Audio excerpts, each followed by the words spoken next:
like to call this meeting to order, and I have asked Anella Smith to lead us in the Pledge of Allegiance. Please stand. I pledge allegiance to the flag of the United States of America and to the republic for which it stands, one nation, under God, indivisible, with liberty and justice for all.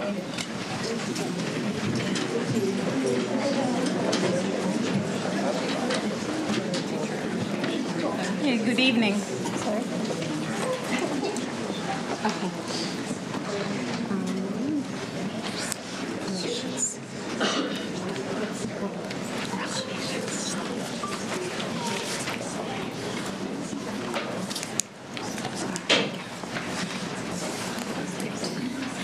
Good evening, everyone. Welcome to tonight's board meeting.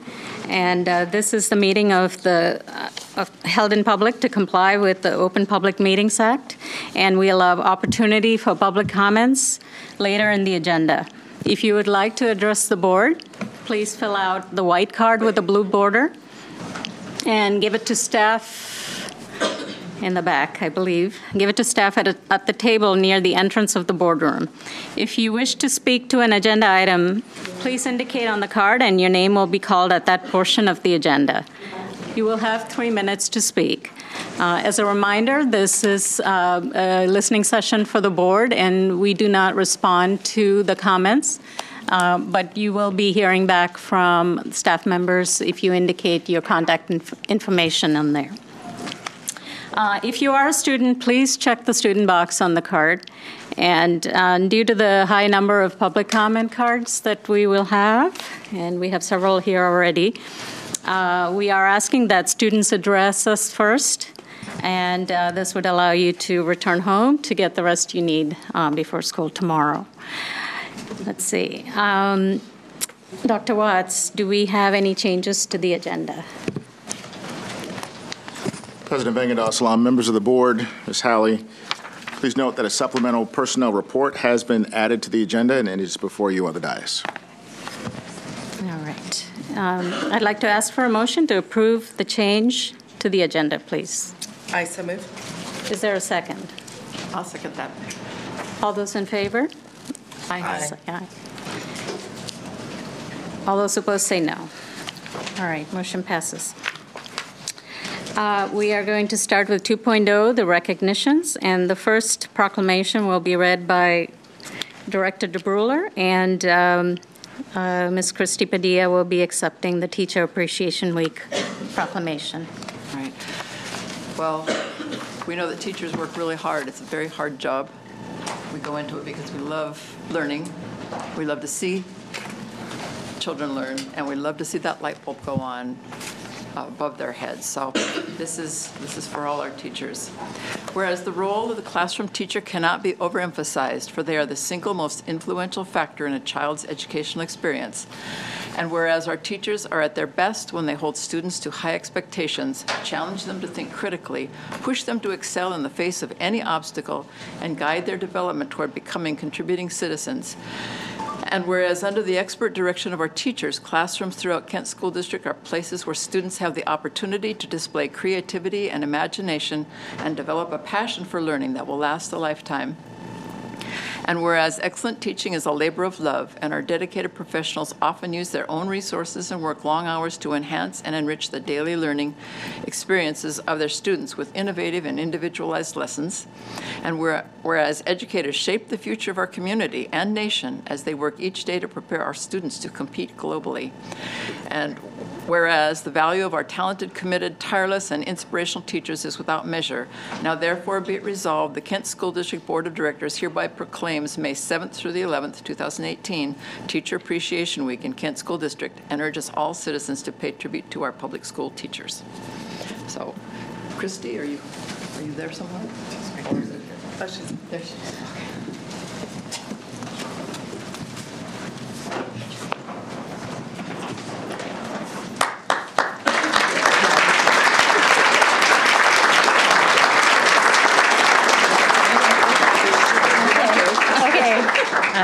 Okay, I wasn't prepared to speak, but So again, I have to speak from my heart, and sometimes it makes sense and sometimes it doesn't. But I'm living my dream right now. I lead the most dedicated, selfless, hardworking group of people in the Kent School District, in my biased opinion. And I'm so fortunate, and I want to thank each and every teacher in this district for doing amazing things for students under very difficult circumstances every day. And so they are truly appreciated, not just during Teacher Appreciation Week, but every day of the school year. And I also want to take the time to thank the people who support our teachers, our administrators, and our paraeducators, our office staff, our food service workers, our custodians, our bus drivers, our tech people, our office people, district office people. You are also very much appreciated, and we could not do our work without you. So thank you very much. Who else? I'm sorry. Nurses, they're part of us. Nurses are part of us. So they are educators too. So yes, I'll mention them as well, and our counselors and all of our ESA. So thank you very much.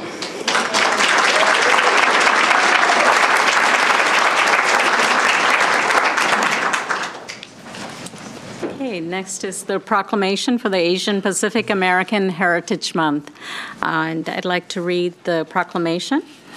And let's see, whereas Congress passed a law in May 1990 to designate the month of May as the Asian Pacific American Heritage Month, calling on the people of the United States, especially the educational community, to observe a month with appropriate ceremonies, programs, and activities. And whereas Asian and Pacific Islander Americans have distinguished themselves in the arts, literature, and sports, and have made contributions in science, medicine, and technology that enrich our nation, and whereas Asian and Pacific Islander Americans have lived and worked in Washington State for over 150 years and have contributed to the rich cultural heritage of the state, and whereas the diverse Asian Pacific Islander American population in Washington State numbers more than 674,000 and represents more than 11 Asian and 7 Pacific Island nations. And whereas Asian Pacific American Heritage Month provides an opportunity to educate the public on the role Asian and Pacific Islanders have played in American history. Now, therefore, be it resolved that the Board of Directors of the Kent School District joins Washington State Governor Jay Inslee in proclaiming the month of May as Asian Pacific American Heritage Month. And I would like to present, to accept the proclamation, will be Naomi, okay, I'm going to try this last name, Mulitau-Pele.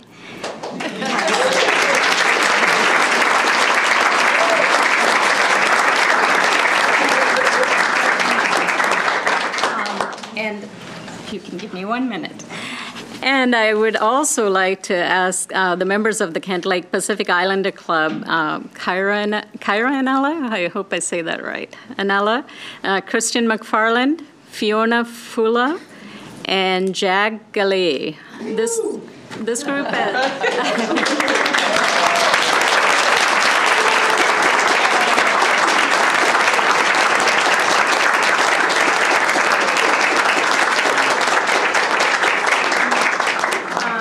has also spent the last 3 months practicing for the Samoan Arts and Academic Competition, and their group name is Tupulaga Mo Tau. And 3 Kent students were recognized for their academic achievement in this group, and that's Penina Logotala from Kent Meridian, Christian McFarland from Kent Lake were recognized for their highest GPA award, and Kira and Ella McFarland from Kent Lake won the top scholarship award.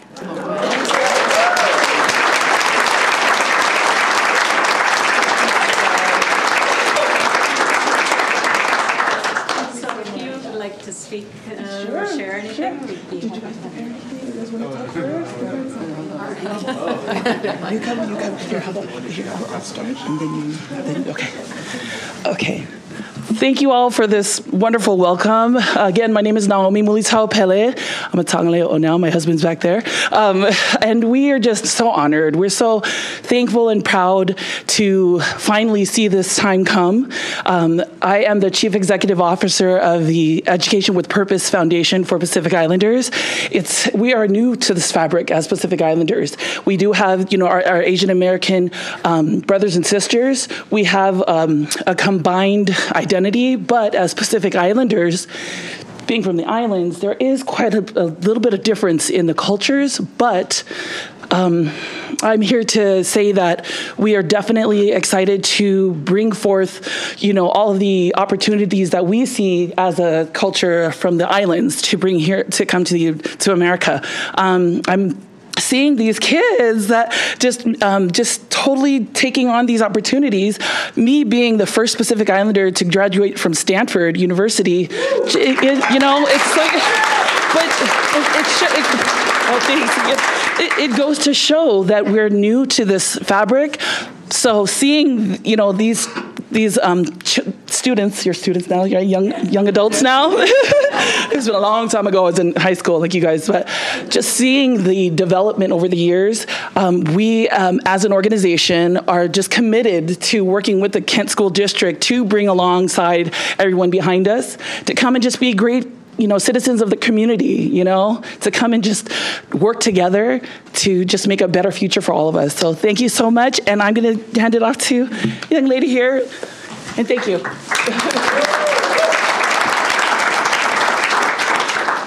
I just really quickly wanted to thank Dr. Watts and all the work that he's done towards equity in the Kent School District. So thank you. All right. Yes.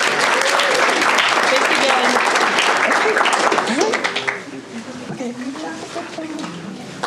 We'll do pictures. Don't forget, we do pictures after we've done all the parts. After we've done all the proclamations, we'll just people for pictures, so don't leave. Please stay. Yeah, don't leave. Yeah, this is a request for everyone to stay until we take photographs after the next proclamation. And the next proclamation would be the National School Nurse Day, and it'll be read by Vice President Strauss. Thank you.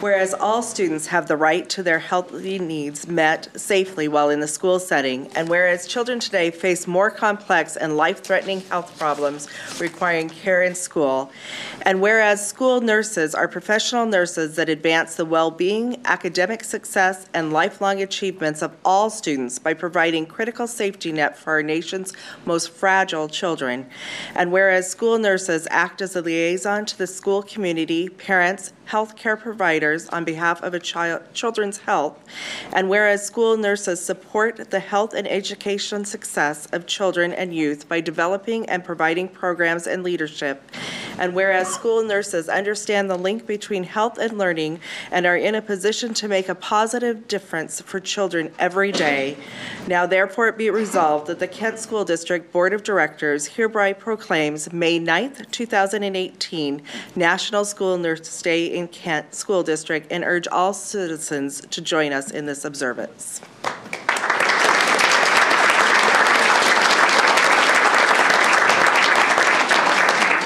Sorry.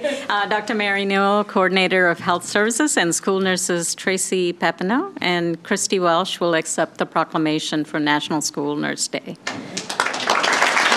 Thank you. And Dr. Newell will be sharing a brief video. Yes, we have a little video about school nurses.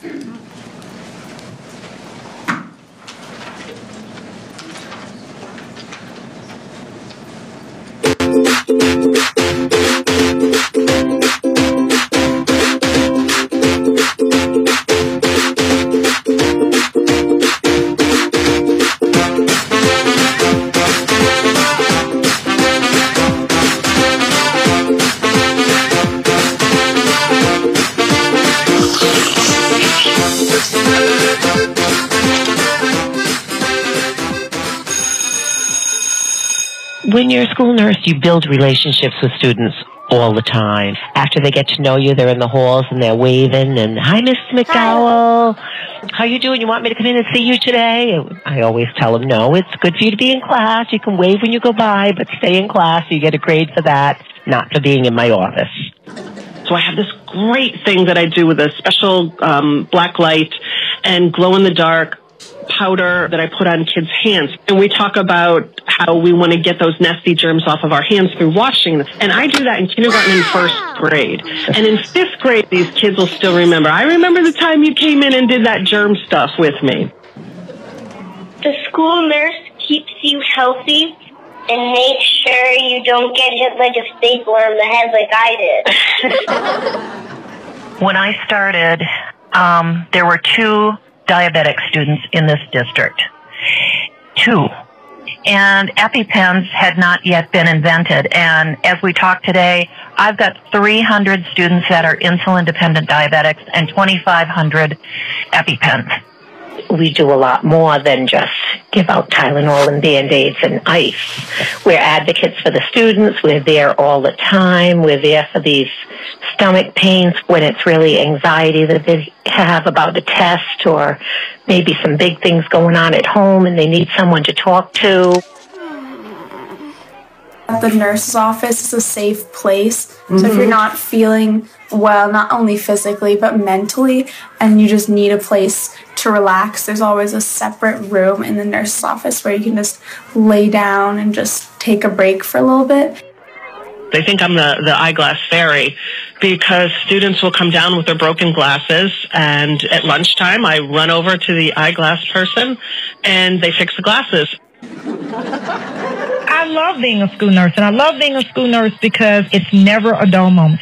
Every day could potentially bring something new, some new way that you need to help a student or help a family. And our help as school nurses go beyond, a lot of times, just the student.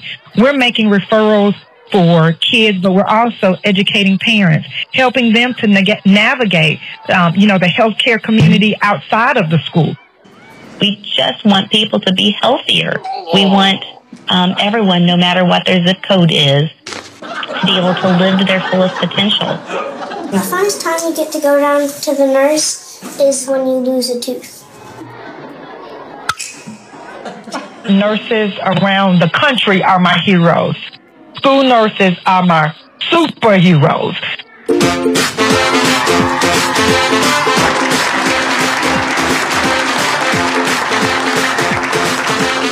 To now introduce our 2 nurses that received their national certification this year.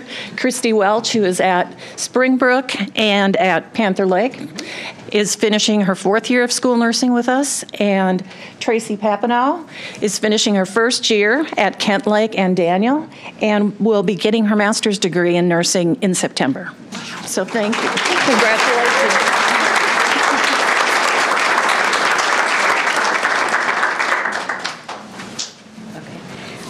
So we will be doing photographs next, and we'll start with our teachers, our Teacher Appreciation Week. To our right. All the teachers.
Oh, then it goes up backwards.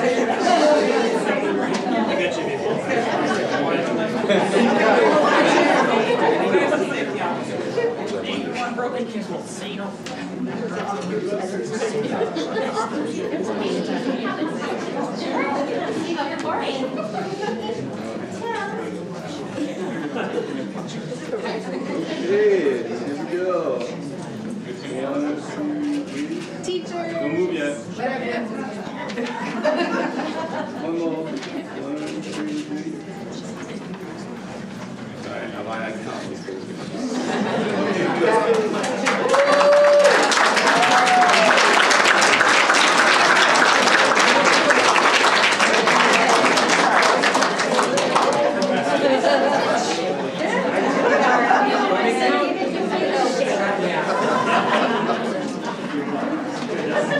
So we have our students from Asian Pacific Island.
All right, 3.01 presentations, graduation presentation. We'll have Dr. Joel Harmon, Chief Accountability Officer, will present the class of 2018 graduation data and answer questions from the board. Dr. Harmon.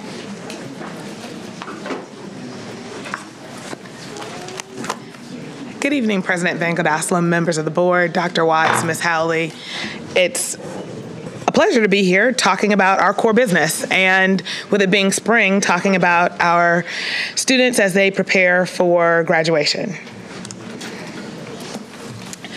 So we'll start this talking about, and the goal of this presentation, like last year, shifted just a little bit. So we talk about students who are prepared and ready to graduate.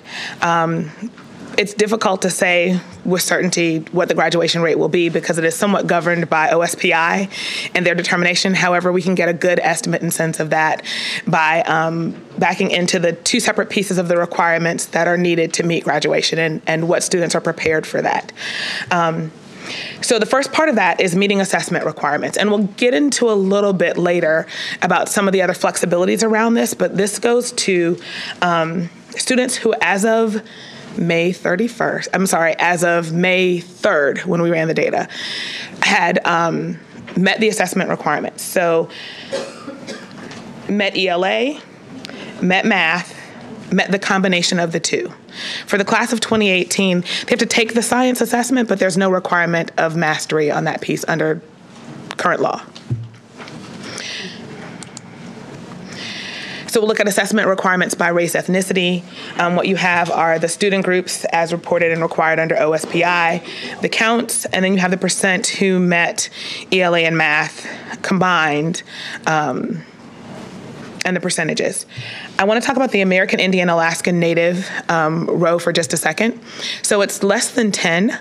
Under FERPA, we are not supposed to provide information for student groups that have less than 10 members, because as we start to go through and unpack that, it becomes very easy to start to be able to identify who those students are, and so that becomes a violation.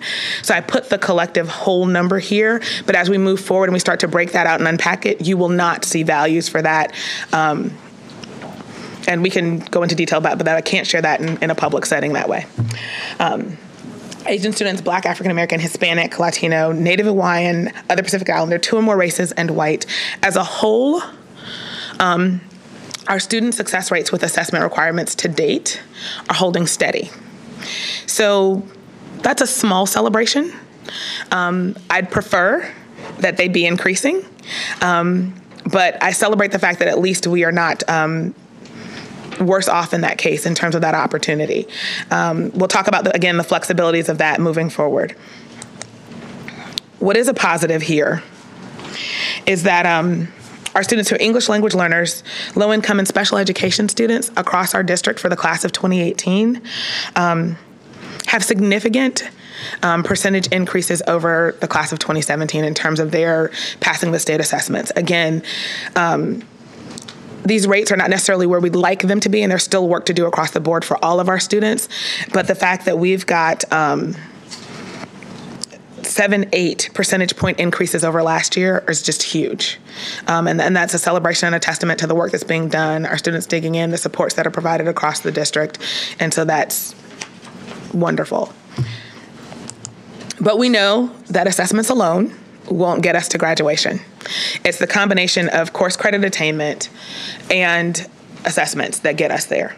And so this is just a reminder of what the state of Washington requires for the class of 2018 and what is required by Kent for the class of 2018. Sub-reminder that what is hidden in this is that half a credit for the history piece that's there. So just be mindful of that. But I wanted that clear where some of those differences are. And the 23 credits for Kent is a long-standing piece that's not new for the class of 2018, but it's just a reminder of where we are slightly different from the state. And we'll talk a little bit about how that's changing some moving forward too. So the percent of meeting credit requirements, we classify this in 2 ways. So this is, again, students who are in the class of 2018. We know that they need 23 credits to meet district requirements for graduation for courses. And so the percentage of students who have less than those 20 credits, it's 15%. 15.5%, 20 to 23 credits, 45% of them are living there. And that's okay because every day senior year is being lived. And so we'll talk about what becomes of those students and where they end up in just a second. And then there's those students who already have the 23 credits as seniors and have completed 23 credits. 39.5% of them have those credits as well. And so what I've done when we think about who's likely to graduate and be prepared to take that walk, it's the combination of students in that 20 to 23 range and the greater than 23 credits who have the greatest likelihood of walking in really 6 weeks. And it's because we know that it's lived that these students are likely to pass their courses, meet their course requirements, and be ready to graduate. And so when we look at that, the same colors hold through as we talk about our race and ethnic student groups. Again, American Indian, Alaska Native, we're not going to report that out. We can discuss that, but it's less than 10 students, and so I don't want to get into being able to identify that in violations. But with our student groups, what we're seeing are just really great decreases in the students who are living in that less than 20 credits range. I mean, the less than 20 credits. which is nice because we don't necessarily want our students to go into their senior year having all the credits they need for graduation, but we don't want those students in a position where they are in a credit recovery intensive mode as they approach their senior year. It's a really difficult hole to dig themselves out of. And so thinking about that and where that looks as we focus on our equity lens of moving forward, what student groups still need support, where we need to make those investments, and where we can catch that prior to senior year. Again, as a whole, though, the biggest gains, I'm proud to report, even though there's lots of work that still needs to be done, are with our English language learners, our low-income and special education students. The percentage of those students that are really moving forward with course credit attainment is just really, really great. It's really great. It provides an opportunity and is a testament to the programs and supports and hard work that's happening in our buildings every day. And so it's the intersection of those two that get us to who is ready for graduation. And so although we have large percentages of students who have met the assessment requirements and have met the course requirements, not every student who's done each of those becomes into that group in the middle who've done both. And so it's 78% of those students who have met the requirements, met credit requirements, meaning have 20 credits or greater, and have met the assessment requirements. And so what's important as we move forward to think about are the students who have met the credit requirements only, 6.4%. So that group there needs to meet either the ELA or math assessment requirement or both. 9% who need to meet the assessment, who've met the assessment requirement but have not met the credit attainment requirement. So that's a credit recovery opportunity for that group. And then the group of students at 6.2, probably our most at risk, at need group, who have not met either as they walk into it and get closest to their senior year ending. And so as I think about this, I want us to move into what that looks like in those three categories for our student groups. So what's great is that the shifts that happened from last year to this year, our students are moving into this number here in the not met credits or assessments is decreasing across our student groups. So that's a plus. The problem is where they're living next that becomes problematic. And where that movement is happening is a little bit in the met credits and assessments group, but it's moving into met assessments only. And so the met assessments only is increasing. It's good that the not met either is decreasing, but the met assessments only is increasing, which means that, again, that credit recovery opportunity becomes the standard for those students and their opportunity for graduation. And so thinking about that, what that means, and then our met credits only group is kind of holding steady, and we're hoping that moving forward, there's some state law changes that will help that decrease, and there's still an opportunity for those students for the current class of 2018 that we'll talk about near the end. Dr. Herman, can I clarify that, say the Native Hawaiian and Pacific Islander, the 48, is that at that 14% is the total, or are we talking about, what does the 48 signify, I guess? The number of students. The which of students? The number of students. It's the percentage of students. Oh, the 48 here. Oh, these are counts of students. They're all counts of students. So the class of 2018 has 48 Native Hawaiian, other Pacific Islander students identified. No, I'm sorry. It just didn't. There wasn't a way to fit the text and make it visible in the slides. I'm sorry. I was like, I'm sorry. Where are we? I just wanted to make sure. And I'm sorry, I wasn't clear on the previous slides. The numbers should hold constant as we go through. So the counts are consistent. It's just a reminder of how many students make up that group.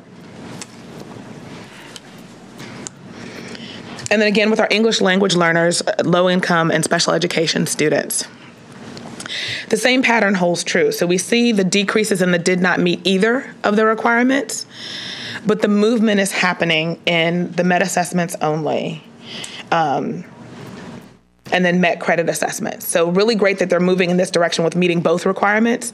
Not so great that they're living in the middle. It's a step in the progress in the right direction, but what we really need to see is that intersection. And so what I said we'd talk about before we closed is engrossed substitute House Bill 2224. We talked about this a little bit last year and what that meant for prior graduating classes. The law created an interesting challenge, but a great opportunity for our students who are currently seated in the class of 2018 who have not met the assessment requirements. And what the state released just last week was the process for how class of 2018 students can get that appeal waived if they haven't met their assessment requirements in time for graduation. So they are opening up the window as of June 1st. For students who have not met their assessment requirements, ELA or math or both, but have met their credit requirements according to their district or the state, so that they can meet their overall graduation requirements and proceed toward graduation and receiving a diploma. And so I've worked with principals, talked with principals, communicated with high school principals, well, really all principals who are serving class of 2018 candidates, and talked about what we need to do so that we have the systems in place. So as of June 1, we're ready to move forward with submitting those to the state so we can get the quickest turnaround in preparation for our graduation. So that every student who is eligible under that, and there are some rules around that they have to have attempted the assessment at some point. And that's not a challenge for our students. They've made an attempt. It may have been close, but it may not have been successful. And so that's the first criteria. They have to have completed all the other graduation requirements and have to be on track to complete their courses. So they have to have good faith or good indication that they're going to pass their credits. And that's why the state kind of pushed that window to June 1st to kind of maximize the likelihood of them passing the classes and then being able to submit that in time. And so we're working through making sure all of that is done so that we can get that. And hopefully that group that was sitting in that 6.2% that had met the credits only can move into our meeting both requirements and get closer. And then it's a huge opportunity for our students to move forward in their post-secondary options and opportunities. So that's where we are with the class of 2018 in terms of preparation for graduation. That's where the current House bill sits and where OSPI is in that to think about what our options are and alternatives are for our students. And so I'll open it up to questions or discussion. All right, start this way. Sure. Good. So one thing that would be helpful for me in the future is to actually be able to see last year's numbers compared to this year's numbers. I know it's a different group of students, but it helps give me some idea about what's better. Yeah. And then as far as a question, so what are we doing today to help our juniors or our sophomores so that next year we're better prepared? I mean, do we have things in place as far as, especially on credits? Do our students understand what credits they need to take, and how do we make sure that it's not, and I know it's not just a senior year focus, but absolutely, what are we doing and what are the steps that we're taking in prior years? Before? So we've always had conversations, and the counselors have been involved in kind of the master scheduling and scheduling of students for their progression toward graduation and making sure that they're aware of their options for credit attainment. We've had a robust credit recovery program, but our schools are really maximizing that with offering credit recovery not just in the summer, but during the school year as well as an option. It really is a question of how are we going to innovate this moving forward? And it speaks to the challenge of what is around the corner for us as a district and as a state. So we've known for some time that Core 24 is coming, and you kind of open this door without asking that question of how are we preparing our students for that? And it's not the shift in the number of credits that becomes significant. It's in what areas where it becomes important. So the number of ELA requirements, the number of math requirements, the number of science requirements. And so the law and the rules around that are tight, but there's some room around cross-crediting, cross-credentialing, making sure that we are aware of that and really maximizing that. And was having conversations just the other day about how do we inform our schools and making sure that as a district, our systems are in place so that those cross-credit pieces are evident in our Skyward systems so that we know when a student has taken a course that maybe checks 2 boxes. So an elective could check multiple boxes rather than just an elective course. And so that we're aware of that and we're maximizing that under the law as well, so that it doesn't become an opportunity under 4 years, 6 credits, and then no room for exploration of other opportunities, or it's an absolute pass-fail. Can I ask a question regarding that? I know other school districts are trying different things like trimesters and additional periods. Maybe this is a work session, but. So I can quickly we won't get into lots of details about that, but there are lots of options on the table for districts around Core 24. So some districts are trying trimesters. Some are trying a 7-period day. Others have tried block schedule, which is the idea of essentially taking semesters long work and opening it up to being more like 8 courses of credit during a year, because you take 4 intensive credits in the fall and 4 more in the spring. As well as extended school day. They're really trying to flex that. And then the other option that's still available from the state board is the waiver. So as schools try to figure that out, because some of the considerations that go along with that, space, financial fiscal resources, transportation pieces, all of those things that go into figuring that out. So there are districts across the state that have exercised any of those 4 options and everything in between. There are some districts who even have multiple models running, and I can't imagine what that would be like. So they have some high schools on a block schedule, others on a 7-period day. But are we headed in one particular direction? So right now, our plan, even before with our principals, has been we've done 23 credits, and adding an additional credit should not be a problem. I would like for us as a district to maybe reconsider that, possibly during a work session or another conversation, because if credit attainment is our student struggle, because now there's provision under the law around our assessment waiver, then how are we maximizing that other opportunity for our students? All right, Director Hardy. Yes, so I'm looking at, I'm back to these percent meeting credit requirements, and we look overall. I'm looking at the less than 20 and trying to figure that out. But if you go to the next page, which is that one there, it's this kind of like flaw of averages. Is we don't really have a bunch of groups hovering around 15%. We have the sum down by 10, and we have a significant 3 groups over 20%, meaning not meeting is over 1 out of 5 kids. What are those, in general, what are those barriers to getting those credits, and then do we have any specific programs addressing those specific groups and kind of having them make up, whatever credits they need, credit recovery, as you mentioned? So I think a big challenge is just changing mindset, I think. So it's no secret, more than likely, who the struggling students are living in that 15%. So they are students with significant needs to students who are at risk. I think about REL students. So we have a very diverse school district, but we have students who come into our district at high school who are needing EL supports that most districts wouldn't consider being a need at a high school level. And so all of those things complicate what is the culture, and so this is my real answer, of a culture of graduation is kind of a high school problem.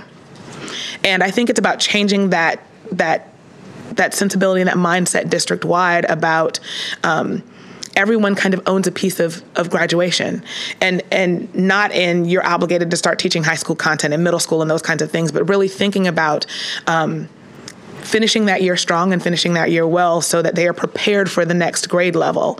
And then that way, everyone has contributed to graduation. Or as we think about students who come in and have deficits, have gaps, who need supports, how are we building that in? And so there are structures, but I think it's about changing that mindset and then building those pieces into the other grade levels, and then ensuring that we've got a strong, then kind of intensive support model for high school for those who still have that need. And thank you. Because I want to know more about, like, when we get to this, met credits only. So you got people that they're in school, they're doing what they need to do. It's just the state assessment that for whatever reason they don't have both. And granted, it's new. 22-24 is new. So there may have been less options before. When we talk about has attempted one at least one graduation alternative, what does that mean? And are we expanding graduation alternatives to help meet those criteria if they've done everything else?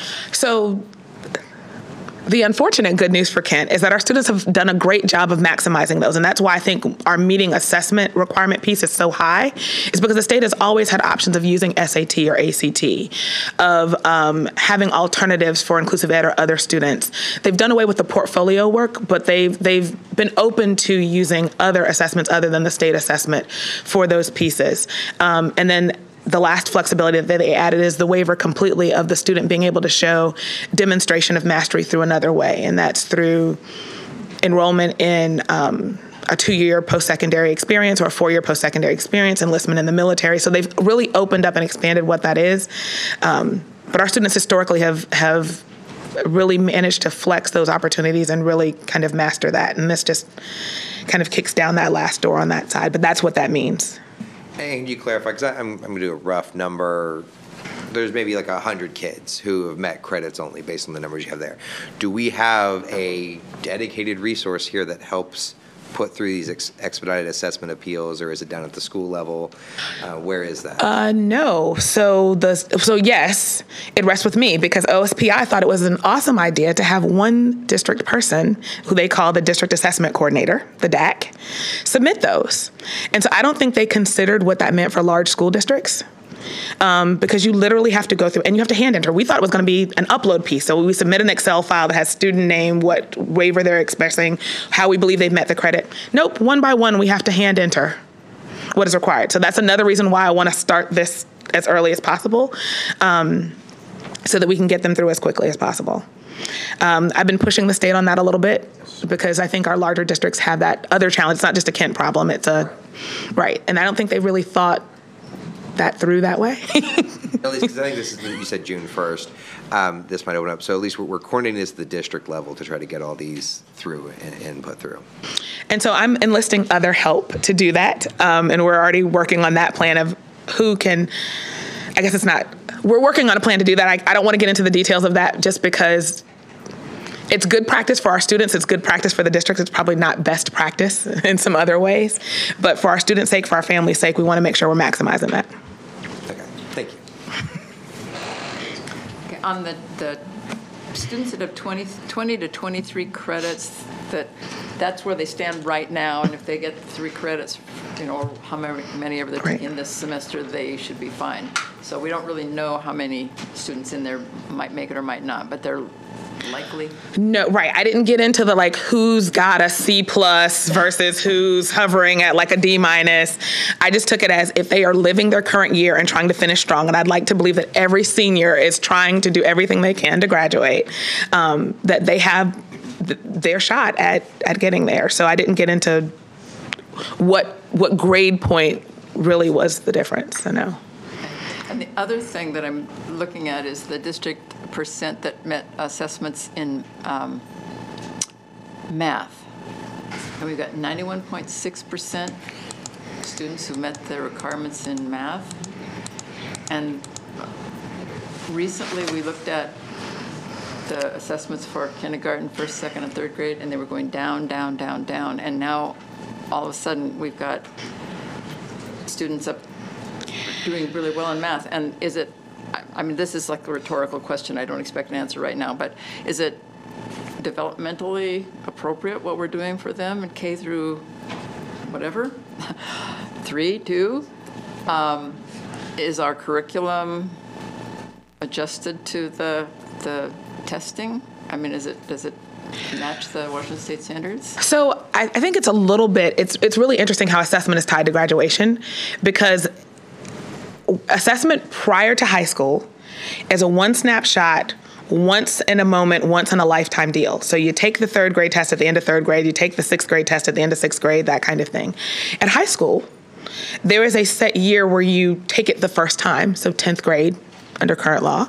But if you aren't successful, you can continue to take that test at multiple opportunities throughout the year and the subsequent years if you choose. Now there are other ways to do that. So I think another reason why our MET assessments is so high at high school is because where our other students only have that one shot, once in a moment time to do it, our high schoolers have multiple opportunities to continue to meet that requirement over time, and that is reflected here. So they keep trying because you can't graduate without it. And under previous law, you couldn't, and now there are other alternatives to that. So. Thank you. But yes, the other part, we can talk about that later. So I have a couple of questions. One, I just want to touch on the fact that the 3 student groups that typically underperform are continuing to underperform. 66%, 68%, less than 70% for those groups. I'm wondering, when you talk about improvement, has the improvement been, so has the improvement increased the gap, or has it, so for example, what I'm saying is, has the improvement that happened, let's take our Hispanic Latino kids, has it been proportional to the improvement that happened with our Asian or our white kids, and is the gap widening, or is one group improving more than the other, or what does that look like? So as a technical description of this, I'd say that we are closing the gap.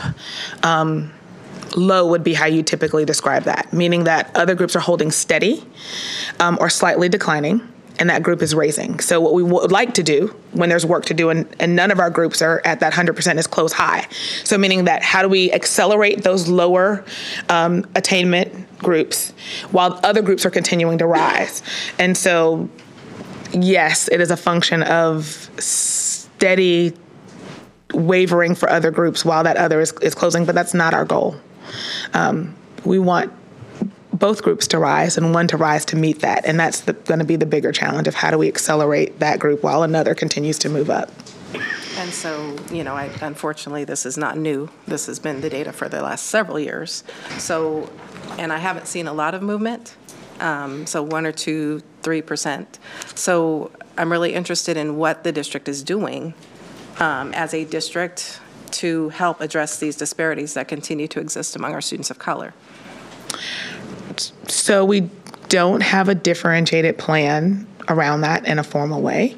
I know our schools, when they think about service models and that kind of thing, they serve at-risk students and not in a students of color model.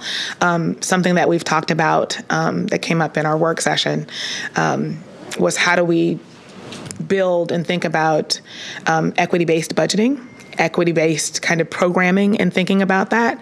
And so that's something for us to consider as a district of how do we navigate, preserve, place resources to meet our outcomes.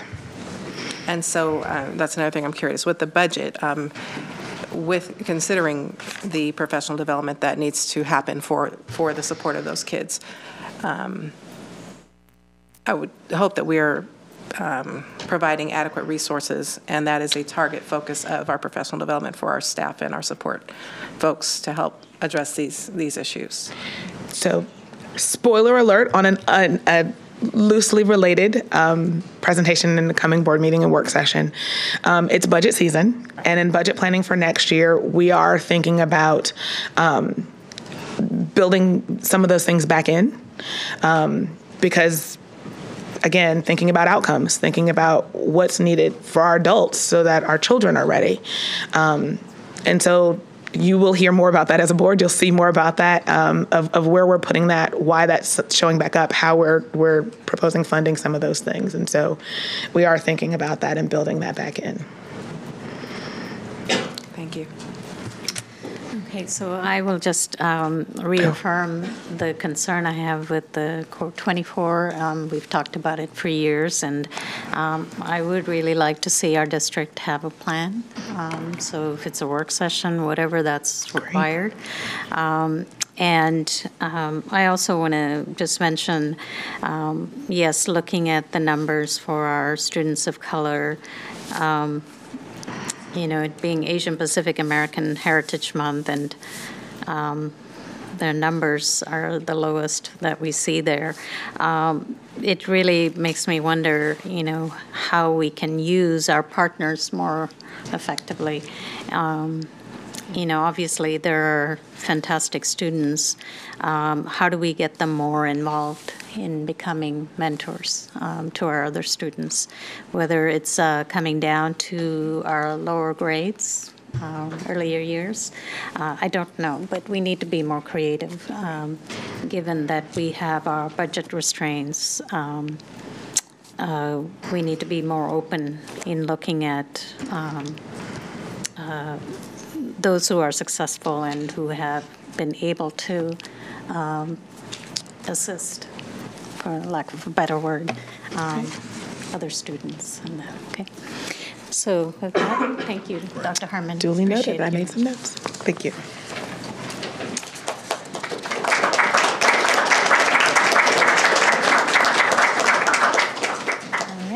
We are up to 4.0, Board of Directors discussion, and we are going to talk about the formation of a Community Advisory Committee.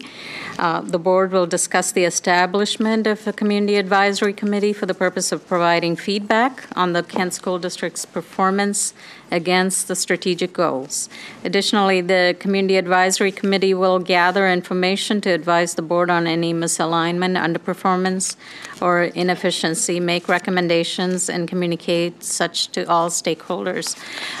As background, this is we are starting discussions on committees, mainly involving our public, because we know that our communities have not been integrally involved with many of our operations, and we are hearing it loud and clear. And so our Finance Committee was the first under discussion, and Director Hardy has put in a proposal for a Community Advisory Committee, so he will lead us, the board, in a discussion.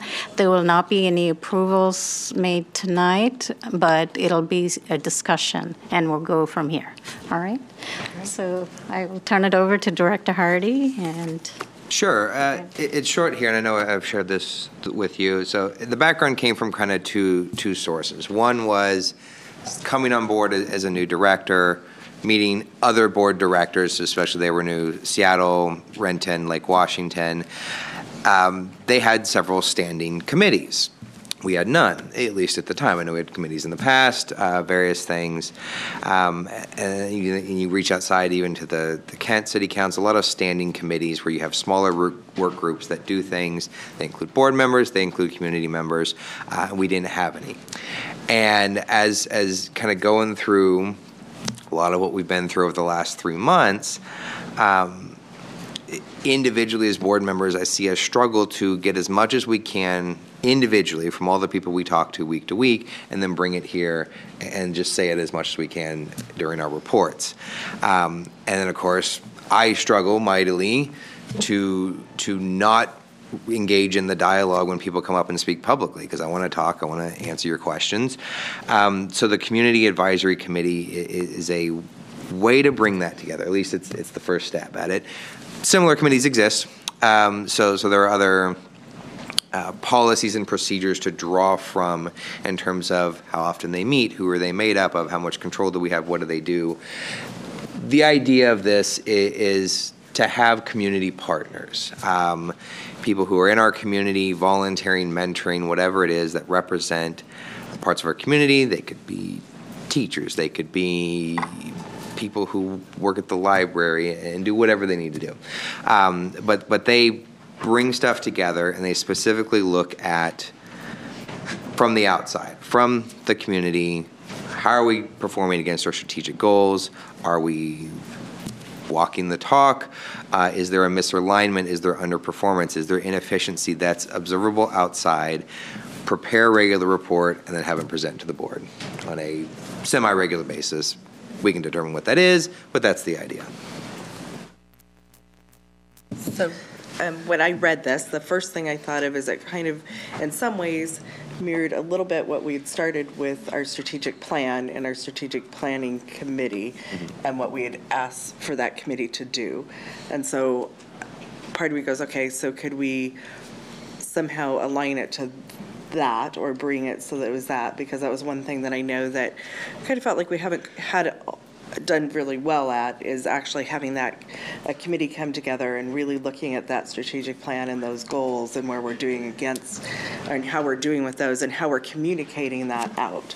So on first blush, that was the first thing that came to my mind is, you know, I know we'd had quite a large committee. I know this one was smaller, and is there a blended type thing that we could do along that line? Yeah.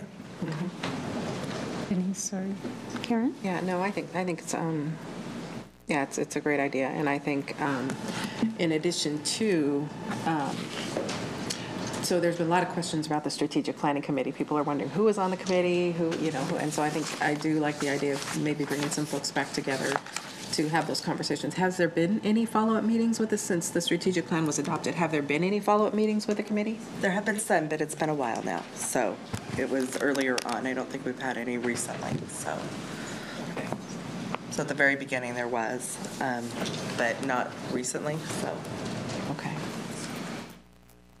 Yeah, now that you mention it, I mean, that's what the strategic planning committee was supposed to be doing. So it is. So do we know why?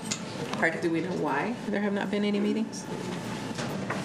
Do we know why there's not been any meetings? There hasn't been any meetings because we have not formed those meetings. What we have done, and I will say for those who've seen our community conversation feedback, the individuals who are amongst our community who've provided input, we asked several questions. We did receive many responses.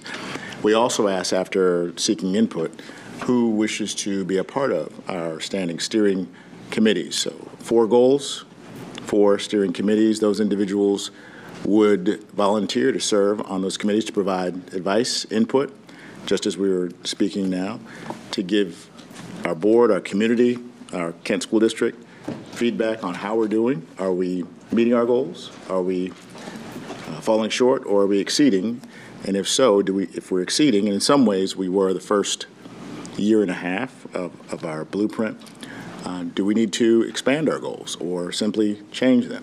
So those are conversations. It's been a slower start than what we would have planned, obviously. There's been a few things that have, I would say, have presented a barrier, not an excuse, but a reason. We have a community conversation, a new reality of input that we're gaining from our community. Right now, the latest data, and I'll check with our communications director, Melissa Laramie, and team, we had 19% as of last publication of those who participated in the survey to commit or volunteer their time to serve on either one or more of the committees. So we're looking for more feedback. Those committees will be formed, and we will begin that process of listening, capturing data, and then reporting out to you and to our communities. So I don't know if you understood my question. The original steering committee. I'm thinking there were follow-up meetings for that committee. That's what I'm asking. So that committee that originally developed that helped form the blueprint. Yeah, okay, I did not understand that. Yeah, so that's what I'm asking is as far as why have there not been meetings that have continued, if that was the goal, if that was what was supposed to be happening. I'm just wondering what was the challenge. I know we did find that the number of people that showed up went way down. So at the very beginning, we had quite a few, and then it got really hard to get people there, which probably means we need to do it differently. And I will say that. I will also say, again, our purpose was to create a committee that initial committee was designed to help create the strategic plan. After our metrics were, and we're still finalizing actually some that have changed. After the strategic plan was completed, our goal was then to seek input from who wanted to be on the committee, and that took obviously a lot longer than what we would have wanted to. This community conversations allowed us to gain input. We'll have those committees established that are different from the list. The original list had 125 of our community members who are ready, and I would imagine some of those same individuals will be a part of our revised 4 strategic planning steering committees. And so my thought is they would have to be educated as to, because I know the original committee is the one who came up with this, so they'd have to be, these other folks would have to be educated as to what it is, right, why it exists, and so what our purpose is. So that seems like that might take some doing and some time as well. I think we can capture 2 birds with one net. One is communicating the why. We've done that thus far in our community conversations. We're recruiting individuals. If you care more deeply about student success, academic, social, applied learning, if you care more deeply about two-way meaningful communication, being more effective and efficient in our communication to and from home, living room, classroom, if you care more deeply about organizational effectiveness, budget, technology, if you care more deeply about premier diverse workforce. Those are our 4 committees, and we, again, seek input from our community. Today is another example. We can recruit Our communications department will be continuing to seek members of our community to be a part of our continuous improvement process. That's how we're going to get better. And I think why I brought this was to see if the board wants a committee separate from those committees that is directly the board with the community, no administration in the middle. Is that something we want to form on our own and say, yeah, it could be informal, it may not recommend things that we take action on here, but frankly, I'd like it to provide a report of this meeting, separate from just general public comment. Yeah, so that's the discussion here is, rather than morphing this into one of the existing committees or that may be revived, you know, I don't know all the committees we have or have had, do we have an interest in forming a separate committee, taking direct input from the community on a regular basis, separate from the other ones we've done before? Yeah, I do see that having a committee that's separate, where particularly, you know, when we talk about community, we have to really question what that means. That also means our teachers who live in our district, their parents. So, you know, I think information, whether it's an exit interview, you know, of staff members that we're not privy to, that someone would like to share with the board so we can see if there are patterns arising, we can nip things in the bud earlier. I see value in that, that people feel comfortable in discussing with the board where they may feel some sort of restriction in speaking loudly to staff about their discontent or dissatisfaction. So I don't know, I do see some value in the sense that we're not trying to go after the district, but we're trying to get ahead of any potential concerns that might arise and address that as a board. I guess if I can just clarify a little bit, because I'm hearing different things, right? So one thing I'm hearing, Maya, what you're saying sounds to me more like community conversations of having, well, I'm just saying, right, what I'm hearing is it sounds like community, because when I look at this of being 12 members approximately who's having, and again, we'd have to talk about what that membership looks like and how we do it. And then I think, yeah, there's great value in hearing from our community. There were specific things in here as far as if they're looking at strategic plan, but we're saying, okay, we don't want district involved. So I'm like, okay, so how are we getting the information to them and how are they giving us feedback? So I guess there's just a whole lot more and that's things what that we need to have conversation on. I want to see, like, what do we go forward? Do we want something more informal, something to where we identify community partners, and we each do this, you know, we can figure out the format of how we pick who does what, but, you know, do we want it less informal and more of taking what we hear and bringing it together and having more formal presentations here to the board during a general meeting, and then having that discussion both with us and then facilitating a community discussion among those committee members as well.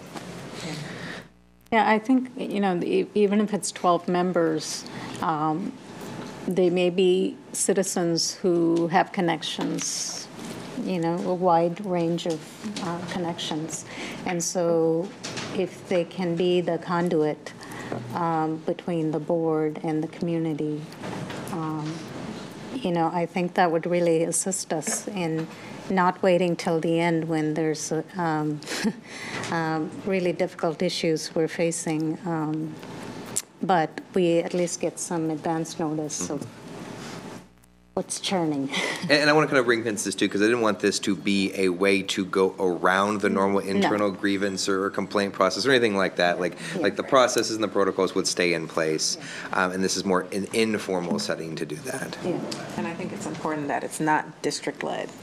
So I think it should be, I think it should definitely be more informal and not, I think that's because we have those conduits as well, right? So I think it's important for this to actually be community, informal with, again, I think one of the important things, like you talked about, though, is to really make sure that folks know where our purview is, right, and what can we do, what is our responsibility as a board member, what are our limits, and what are our what are we capable of doing, and what how us versus acting as a board versus our individual opinions about things, and those types of things. I think it'd be important to share. But I definitely like the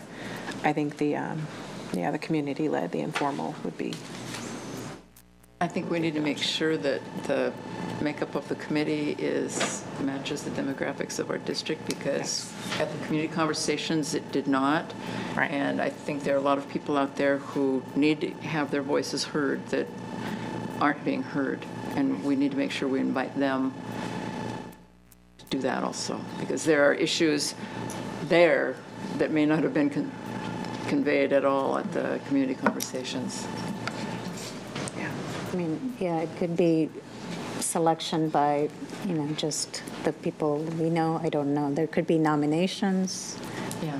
How that works. Yeah, and I think that's where, I can bring, there's a lot more detail. There's at least 3 school districts that have something very specific to this, and bring that up, and we can see if using their existing policies and procedures help us kind of work session and hammer out what we want this to look like next.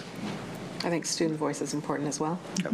So I think we really need to be intentional about including student voice. Mm-hmm. I think as we look at it and do a work session on it, one of the things that I think we need to figure out is what is the why? What are we really, what are we looking at, and what type of thing? Because if you make it so broad, you'll never get really any.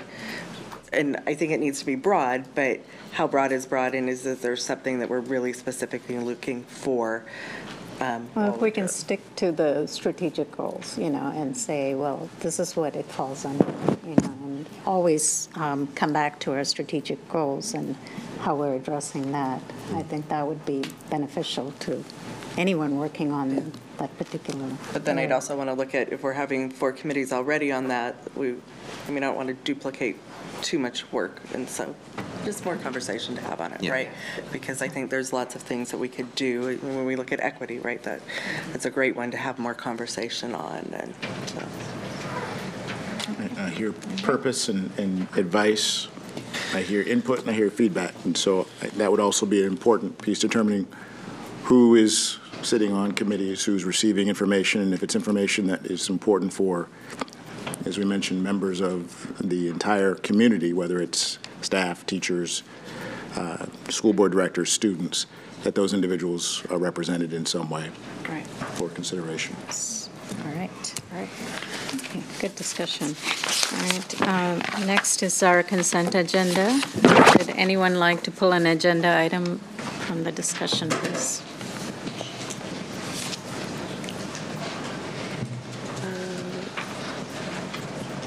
Can I just get a clarification? There's nothing under 5.07, so just making sure that that's correct. Correct. Oh, sorry. There's nothing there. Okay. Correct. Yeah.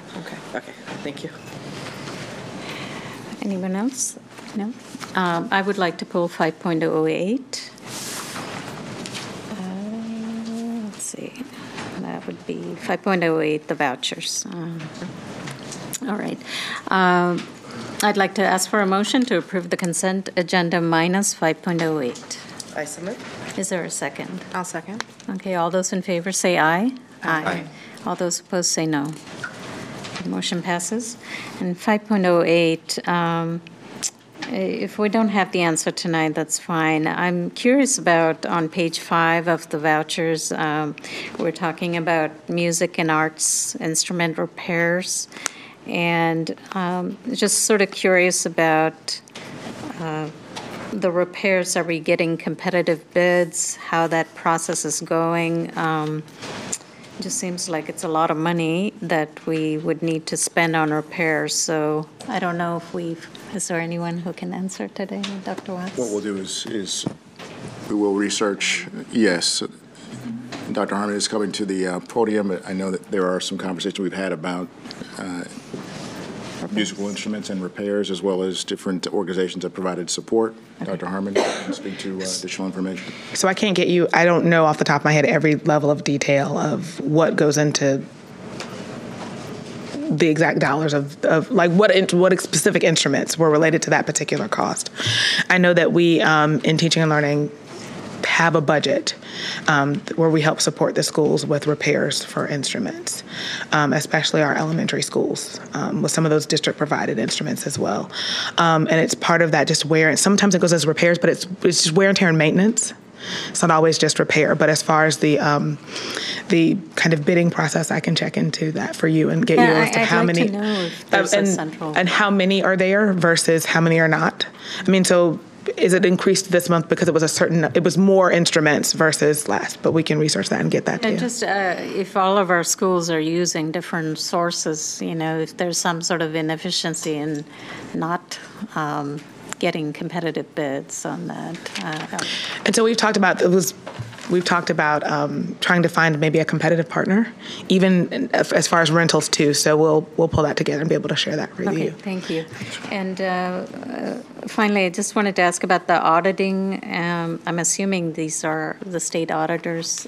Yes. For the central. As I've said before, they come and visit us every spring, and we have to pay them, even though it's a requirement by state law. Okay. I want to make sure that's I would prefer to not have them come, but to not have to pay. But we do have to pay. All right. Okay, thank you. Thank you, Dr. Harmon. All right, so I would like to ask for a motion to approve 5.08 on the consent agenda. I submit. Is there a second? I'll second. All those in favor say aye. Aye. All those opposed say no. All right, motion passes, and we are up to 6.0, Board of Directors informational on the February 2018 and March 2018 financial statements. Are there any questions, discussions, comments?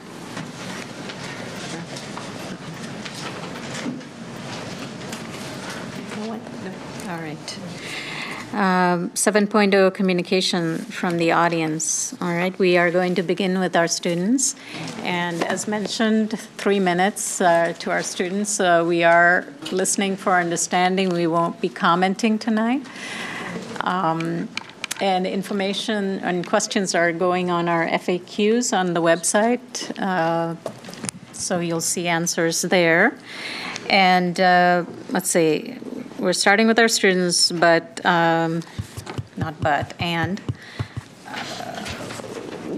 want to make sure that everyone is respectful of our current and former staff members, and there are no personal names mentioned. If there are any attacks, please be civil. And we will start with Adobe Digby. I'm sorry if I butchered that. Adobe Digby. And then Cindy Bayo. Then B.U. Abraham. Moises Rezo Perez. So Adobe is first up. Please come to the right-hand podium and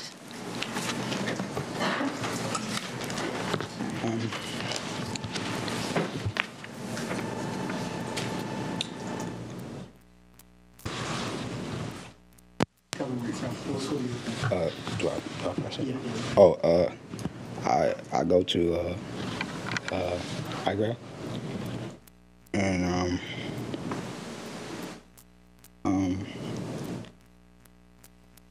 I guess I don't know. Part of the reason I guess I really like IGRA. They're really flexible in terms of like scheduling or just getting set up for classes or just managing time and stuff like that. Like the scheduling, you can go to attend like morning sessions and afternoons and stuff, and it's been really helpful. And I just feel like, I don't know, the teachers really work hard to I guess provide for you, and they really put you first. So if you need help for anything, or if you go talk to them, most of the time it's just trying to get you where you want to be at, or maybe they notice where you at right now and to try to, I don't know, just understand or, try to find a spot for you. So I guess it's really amazing, and it just makes it what it is for its flexibility and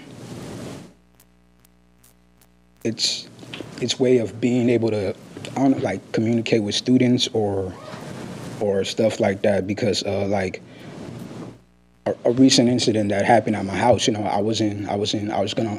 I had to go away for a while, and I couldn't attend school. So I was worrying. I didn't know what to do. I thought that was it. I thought that was probably it. So I was thinking about that while I was gonna go talk to the counselor about it, and I remember telling her, and right when I told her about it, and she's like, "Oh, it's okay. This is what we're gonna do for you. We're gonna do this for you. We're gonna provide this for you. We're gonna talk to so and so," and I don't know. It was amazing because I thought that was it because I didn't know what to do. So it's just amazing for that type of resources to be available and that flexibility, and I think that it just makes iGrad what it is, and how kids are being able to work because there's stuff that happens at home that you may not be able to, control, So, and it's amazing that they really put you forward and try to do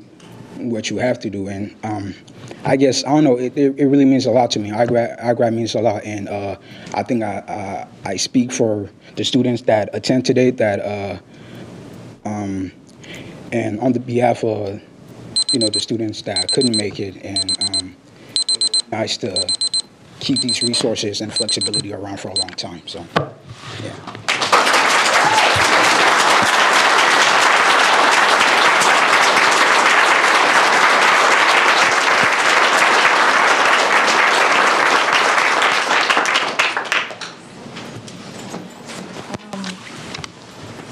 I attend iGrad as well. First of all, I'd like to say thank you to everyone who is here to listen to what we have to say, and thank you for the support from every one of you guys, because you guys made it possible for a lot of things to happen. So thank you very much.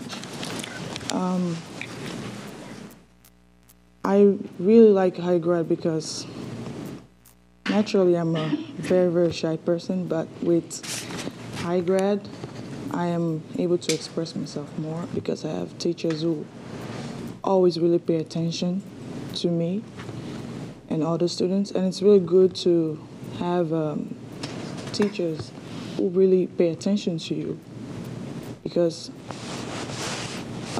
we don't have much I don't have much things to say. I just wanted to say I love my school. I love the opportunities I have, and this has made me grow, not just as a student, but as a person. And it's, I'm thankful that I'm able to rely on my teachers and my fellow students. I'm very thankful, and I would really, really, really like for you guys to help continue pushing us forward. Thank you very much.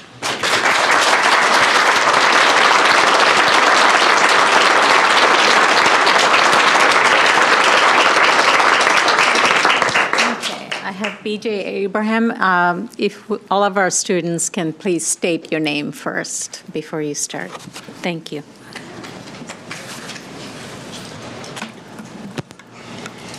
Hi, my name is BJ Abraham, and before I start, I would like to thank the school board and everyone that's helping students achieve their goals in life. And before I start, after that, I was a lazy student, and I didn't want to go to school. But then when I found iGrad, it helped me out so much. It had extended hours instead of regular schools where it's just 7 to 3, and I don't really like the normal school. But then when I heard about iGrad, I was surprised because I didn't know they had that. And then when I heard that they have more opportunities in school and achieving your stuff, achieving your diploma and GED. I was surprised and happy that I could like at least get a job to help out and like just like study more and like achieve my goals. And that would be all. Thank you.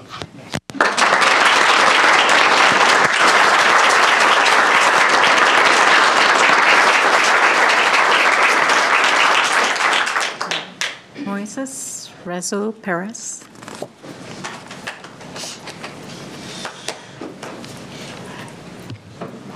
Hello, my name is Moises, and what I would like to say is that iGrad is really important for me.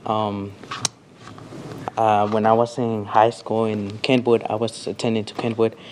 I needed help with my credits, and now that I found iGrad, I think, well, in my opinion, I think iGrad is important for me and for the students that are in this place right here. And I think it's a big opportunity for all of us, like to graduate and go to college. And I don't know, I feel like my schedule for me, like it's more like flexible to do more stuff like at home and in school, like, and I feel like comfortable being an iGrad. So I really think that you guys could, I feel like, I don't know, I just feel I'm really shy, sorry. Yeah. And I just feel like iGrad is a really good program, so yeah.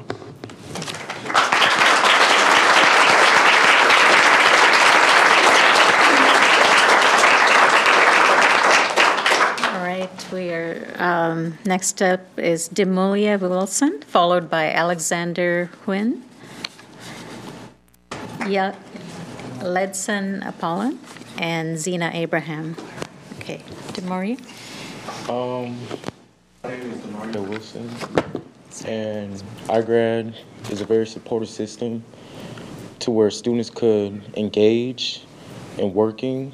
And if I feel like students have more one-on-one time with teachers, and it's just supportive because you don't see that at most regular high schools. And iGrad is just very different, it's more diverse, and I just feel like it's just a good support system that most schools don't have. So it holds a good opportunity. So I just feel like iGrad just find the way it is. It's flexible. It's perfect for me. For other students who see it as a good thing, a good change for them. And iGrad helps students move forward through life just because of the opportunities that it holds. So for my piece, I think that iGrad is just find the way it is. So.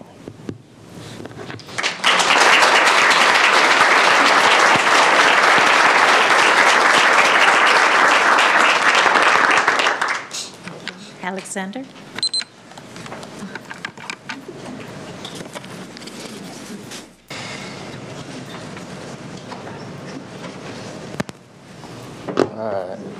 My name is Alex, Alexander Huynh, and like all the other students before me, I go to iGrad.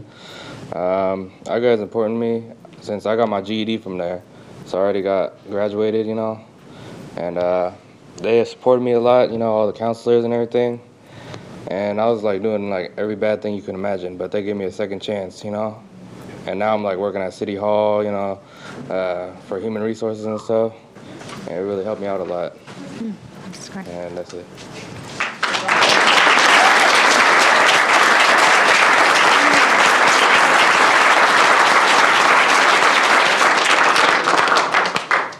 Okay, apologize mispronouncing Ledson. All right.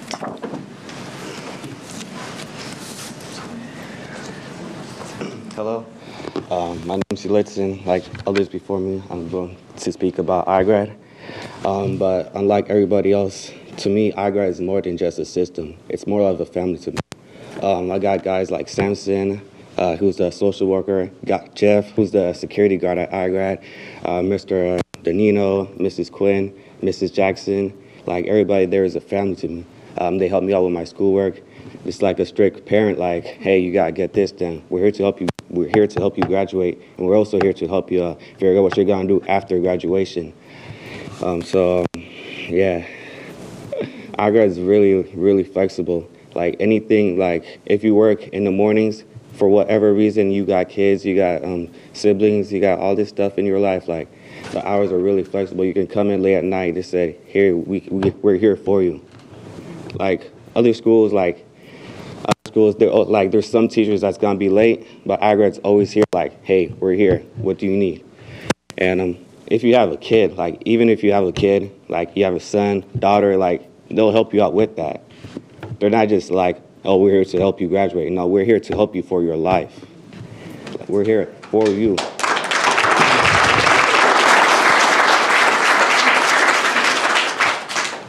You have a kid, like, there's diapers, there's food. Like, if you don't have enough clothes, like, if you don't have shorts, you don't have, like, formal wear, they have, like, clothes bank. They're also connected to Goodwill, United Way. Like, they're connected everywhere, and that's all for you. Like, if you don't feel like you're gonna graduate on time, and you're not gonna graduate on time, they said, hey, we're here for you. If you don't feel like you don't have a home, we're here for you. If you don't have clothes, we're here for you. So iGrad is like more like a family to me. It means a lot to me. I would like it to stay longer. Thank you.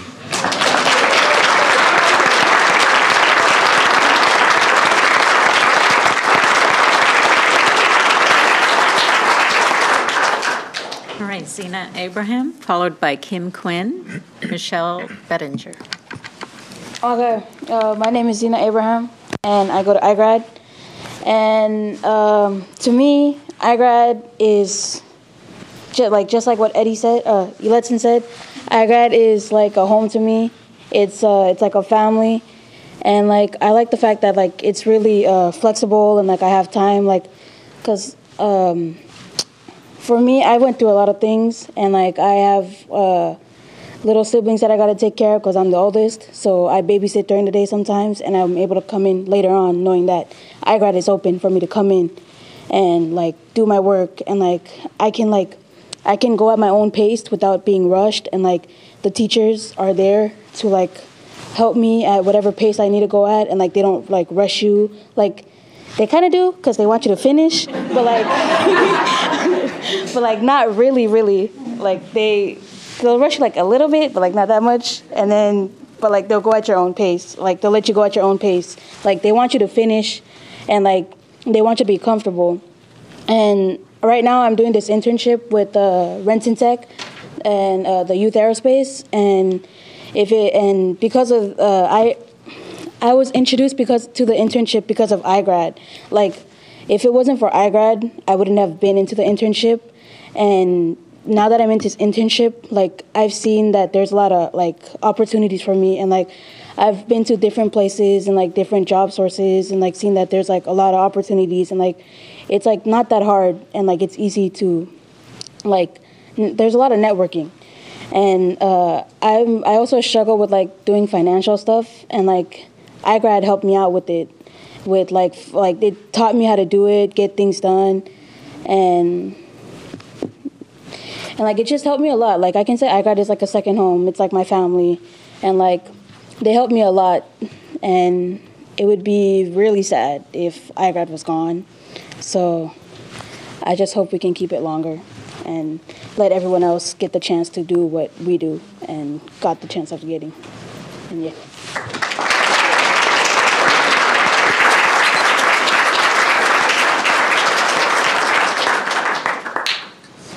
Kim Quinn.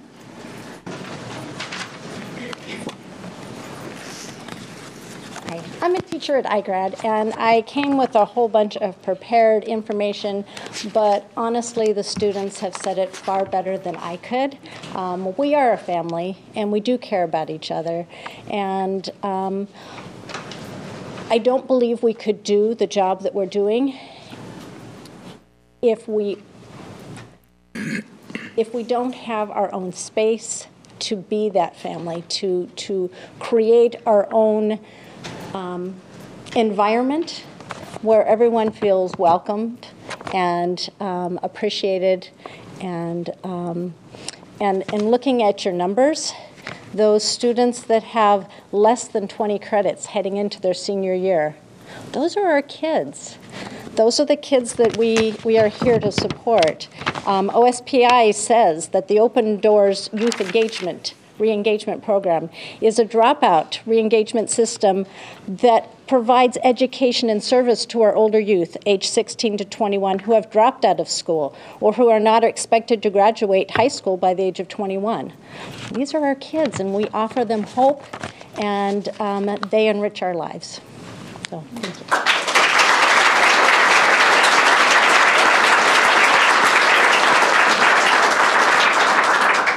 Michelle Bettinger, followed by Ron DeLay, followed by Kevin Denich. All right. Thank you for letting me speak. I'm Michelle Greenwood Bettinger. The Kent School District is broken and the school board is responsible. I represent 27 KSD for Change, a newly organized group of community members formed to address the issues that are currently affecting the district and the students they are here to support. The goal of this group is to relentlessly pursue an excellent education for every student in the Kent School District.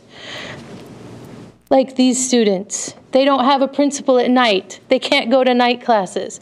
We continue to research and gather evidence to understand the truth and depth of the brokenness in the Kent School District. The ultimate goal is to work with the Kent School District School Board to repair the damage done to this district by the current administration. Based on hours of research thus far, the evidence does not support the narrative coming from the district. Our concern is that students, parents, KSD employees, and taxpayers are at risk of being deceived by partial truths and unsupported claims. Tonight, I will provide evidence of 3 major failings. Bluntly, the problems are deeper than many of the Kent School Board members are acknowledging. Sadly, the people elected to represent and protect us have failed in their duties. Example 1, beginning in August 2015, our new superintendent promised to the Kent School Board and stakeholders to deliver a balanced budget. The same promises were made in 2016. Instead, the district is in the deepest financial crisis in decades. Our elected officials and the superintendent they hired are wholly responsible for this financial crisis, while the 27,000 plus students in the district are suffering and the taxpayers are bearing the financial burden. Example 2, 27 KSD for Change has also uncovered strong evidence of a conflict of interest. In February 2018, school board meeting minutes showed that the superintendent asked the board to approve an honorarium that was received for speaking at an event outside the KSD. There is no record of a previous request to do so. This is in direct violation of the superintendent's contract and Washington State conflict of interest laws.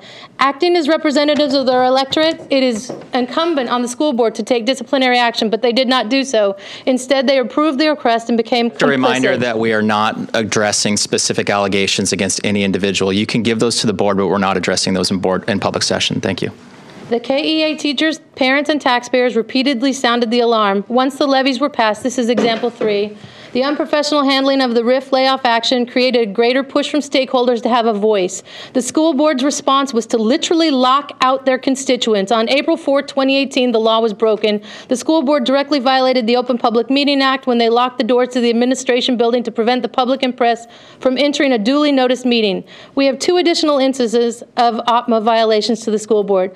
27 KSD for Change demands the school board seek and act on the evidence going forward. We ask them to diligently follow law and policy as they represent their electorate.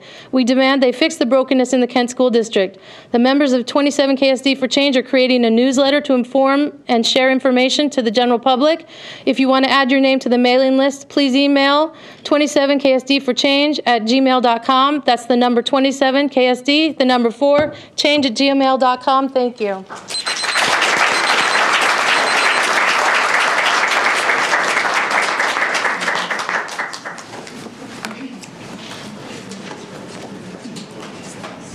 Hi, my name is Ron DeLay. I'm a retired superintendent, a retired director of student services who was a director of special education.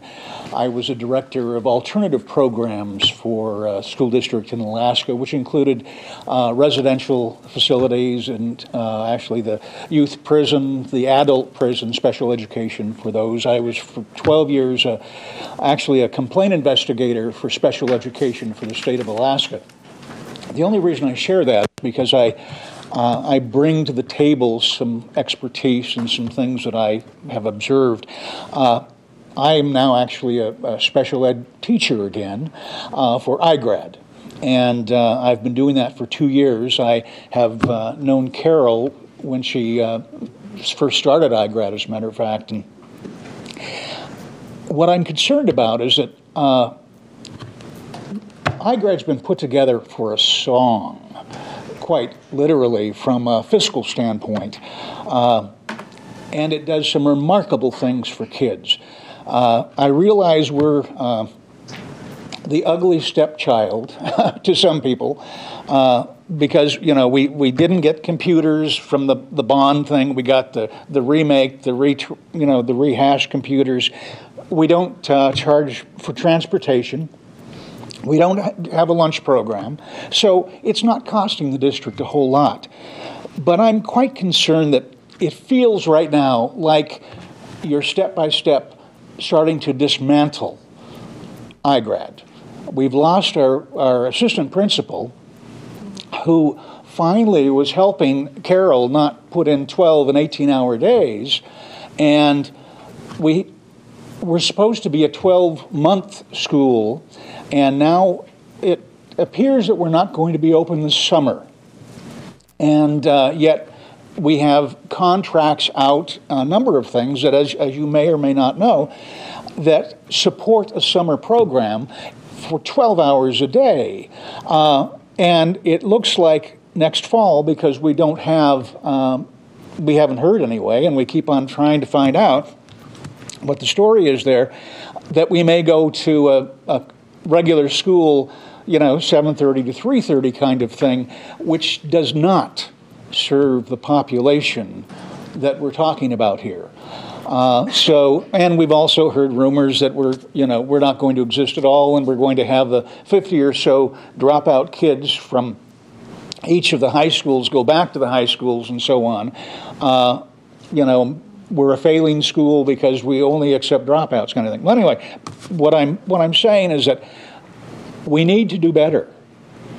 We need to make sure that these kids, which are a big part of our community, get the 12 hours a day option that they have.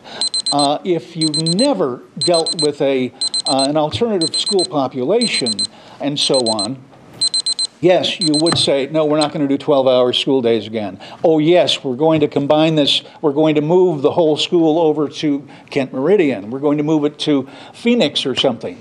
That's if you don't know how to do this, okay? But if you know how to do it, and know how to serve children of this diverse population and the needs that they have, trust me on this one, you must have a separate location. You must be able to provide a 12-hour kind of setup for them. That's the only way it's going to work. Okay. Thank you, Mr. Chair. Anyway, trust me on it.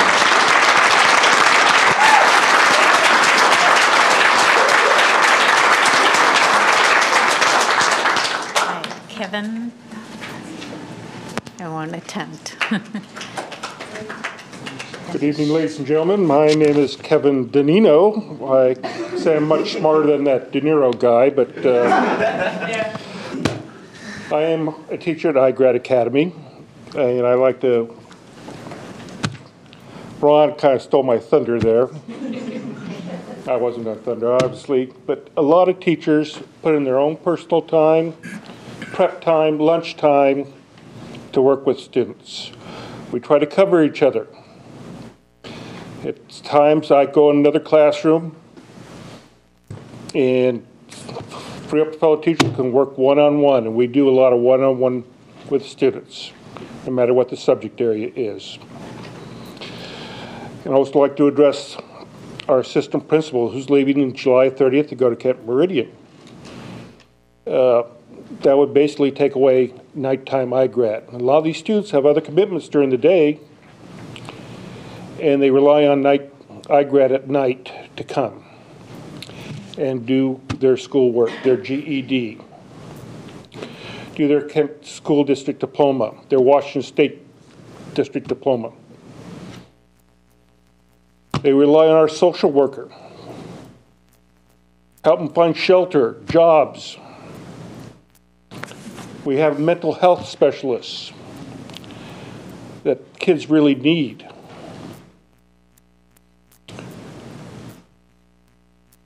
We're this chair, our security guard talks sports to these kids. I have to kind of quiet them down a little bit. That's okay. We can get additional services. If they want to join the sports team over at Kent Meridian, we can help them there, but for some reason they don't want to do it, but any which way. Like I said, Ron took my thunder, and really, we're doing a disservice if we don't have some kind of summer school for the iGrad. We have Alex, who's doing the internship over at the Kent City Government. We have our Green River kids. We have our Renton Technical, which is coming up in fall. What are the kids going to do for social services this summer? Some just come just for the food. And we don't have a regular cafeteria. And some of our food is very basic. But some of it's all we've got for these kids. Even last year, we had a kind of fight, from what I've heard, to get some food for the students. And at least that's what I heard. So in parting, I think we really need to consider or reconsider your position on iGrad, or make a decision real soon, at least for the summer school. And think about the kids. That's all I have to say. Thank you.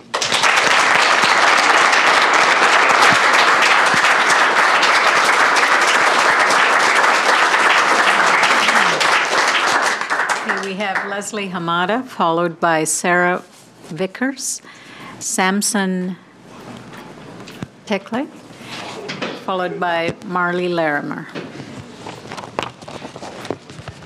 Good evening, Board President, Board, and Dr. Watts. It's my pleasure to be here this evening. This evening I'm representing the Kent Community Foundation.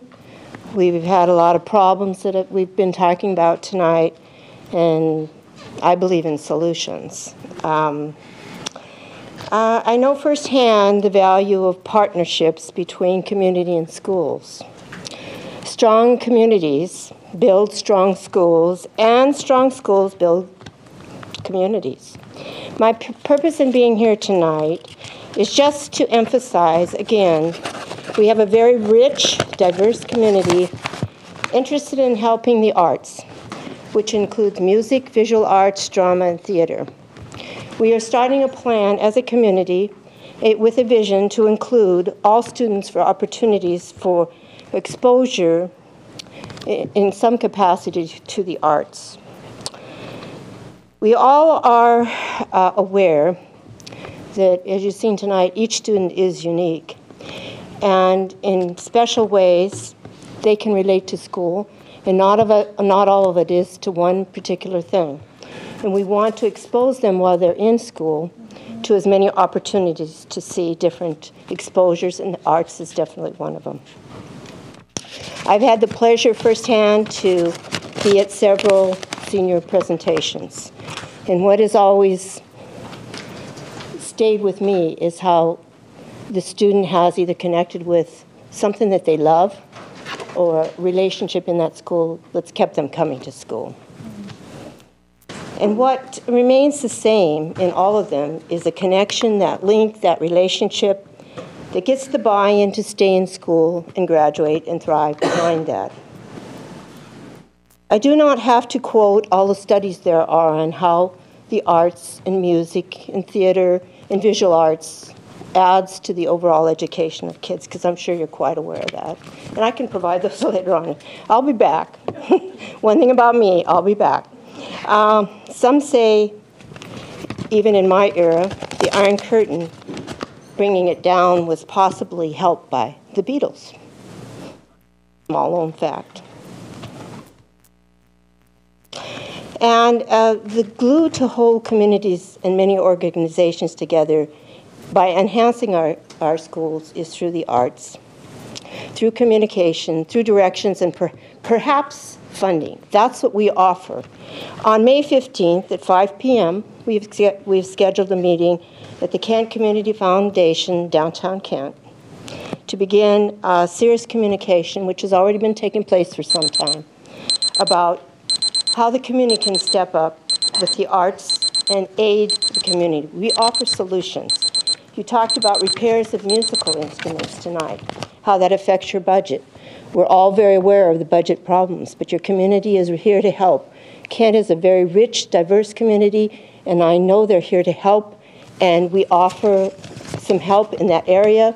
Perhaps we have some partners that could fix those instruments, that would step up and add to your budgets and do it at a pretty good cost.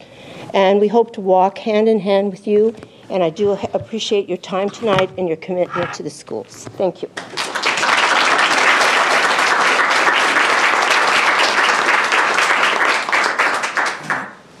Dr. Watts, Madam President and the board, I would like to address district policy or board policy number 5223. Sorry, excuse me. Would you mind stating your name, please? Oh, I'm sorry. I'm Sarah Vickers, preschool teacher at Kent Valley Early Learning Center.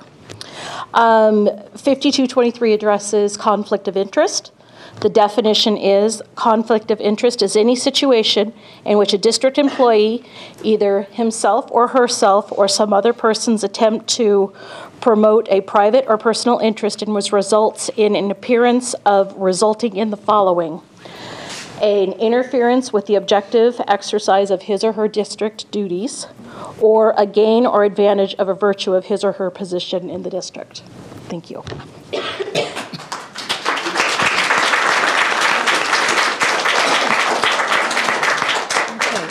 Samson Teckley? All right. Hi, my name is Samson Teckel. I'm a social worker at iGrad. I think the greatest part about working at iGrad is that you have a family like this. If you are in support, a student or a teacher, please stand up, just so you know the impact in which kind of some of the changes might affect them. So these students, well, yeah, round of applause, obviously. Round of applause.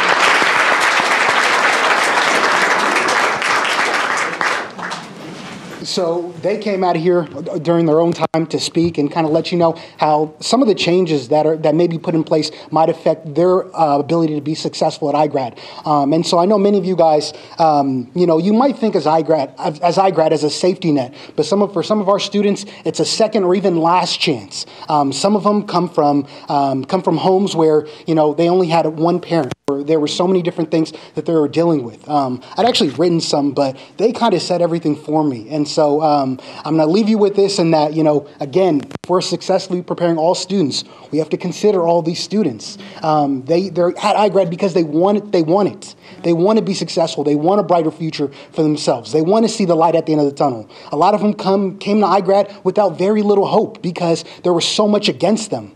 And so, when you look at these students, they want it, right? And you can't deny that because, they need a public education, So that's all I'll leave you with. We actually have to go because we got to make sure these students get home safely. But please keep on, continue that conversation with Carol Cleveland. Mary Anderson is watching right now. She's our assistant principal. She's going to be leaving us. Wade, you're getting a great assistant principal. But we really want her back because she does so much. She's, for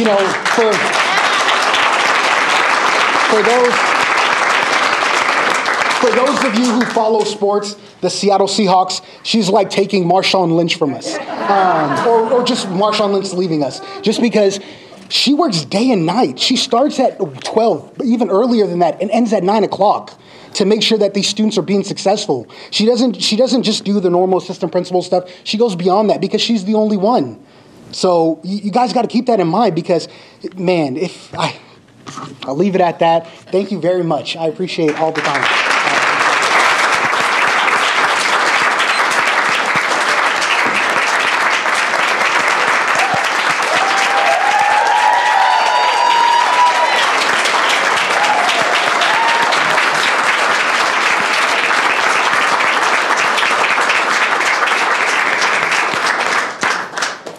Thank you to all our iGrad students and teachers.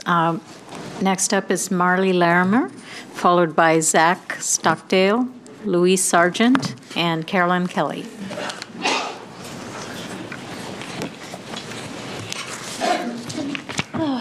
Thank you.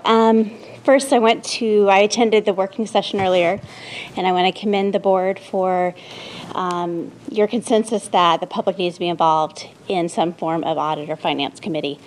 And specifically, the need that was called out earlier tonight for there to be a public committee that is independent of the district and is works with the board specifically. I think that's entirely important.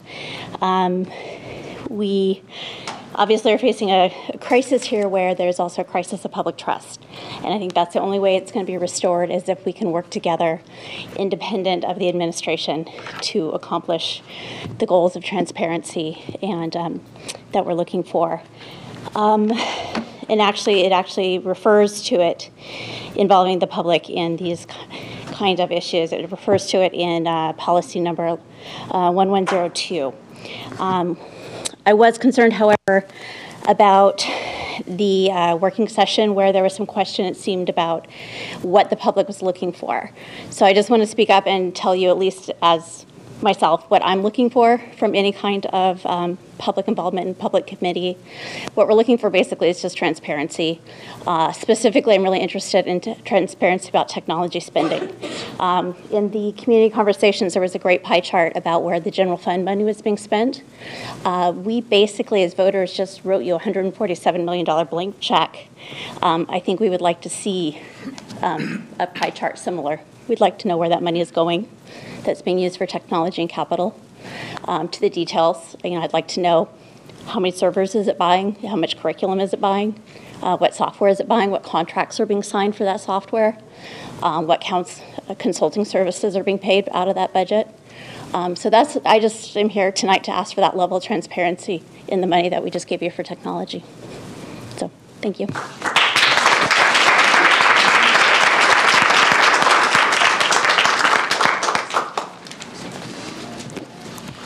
Hi, Zach Stockdale, Kent Meridian High School. I had two policies I wanted to address real quick, but first off, I wanted to point something out to the board. Where I sit in the audience, I've been staring right there at Dr. Watts and Maya, and I noticed this giant empty space that's right there, and the fact that the iGrad flag is sitting off the main podium 2 steps down below all the other flags, and that's been sitting there striking me the entire time I was listening to these wonderful students and teachers talk about iGrad, and the one who actually pointed out that it felt like the stepchild of the district, and it literally is off the stage and out of the way. So that was just the thing that visually struck me as we're having this conversation. I also want to briefly speak about concerns about Board Policy 62113 or 6213, travel authorization and expense reimbursement. This is a major one we talk about, but it has not been revised or reviewed since February 8, 2012, which is in violation of other board policies about when policies should be reviewed. It's a short one. I'm not going to read it because they're all on the website. The other one is 6220, purchasing and contracting, bids and contract. Again, this is a really long one that deals with all of the money, all the contracting we have. It was adopted in '94. It's been revised 3 times, but the last time it was even looked at by this board was 4/27/05. So all of the construction we've done has been going on unreviewed, policy that's not been adopted or addressed in over a decade, which is also in violation of other board policy on when policies should be revised. So I encourage the board to adjust their policies. Thank you.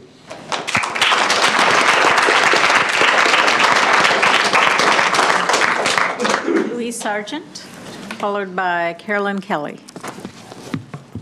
So, good evening. My name is Louise Sargent. I'm a teacher at Northwood Middle School. I'm a nationally board certified teacher, and I've been in Kent for 29 years. I would like to speak to 2 issues tonight. One is Board Policy 6230, which is a relatively short policy, but I still believe I will only read one sentence from it, which is simply, sorry, I'm having a little trouble with my phone, making things too big and too small. Where'd it go? Where did it go? Maybe I won't read one sentence. Anyway, basically it said you're responsible to maintain fiscal responsibility. That was last reviewed in 2005. You might want to look at it again. However, also, as I've listened to tonight's presentation about graduation and listened to your concerns about the 24 credits that are going to be required soon, I would simply like to say that I believe that you are right to be concerned about that. As I look at students coming up, I see a growing number of students who behave as if they are entitled to get credit for a class. They're entitled to pass because they showed up, not because they learned anything. And I'm wondering if this is perhaps indicative of the generation and the mindset where everyone gets a trophy simply for being on the team. And I believe it is a school challenge, but it's also a growing community challenge. And it is something that you as a board need to plan for now in terms of teaching students the importance of responsibility, the use of class time, and their work habits. The state is requiring us to use a social emotional education curriculum, and I wonder if it would be possible for the board and the Student Instructional Services Department to find a curriculum that adds not just the social emotional, but the responsibility aspect of education to it. Thank you very much.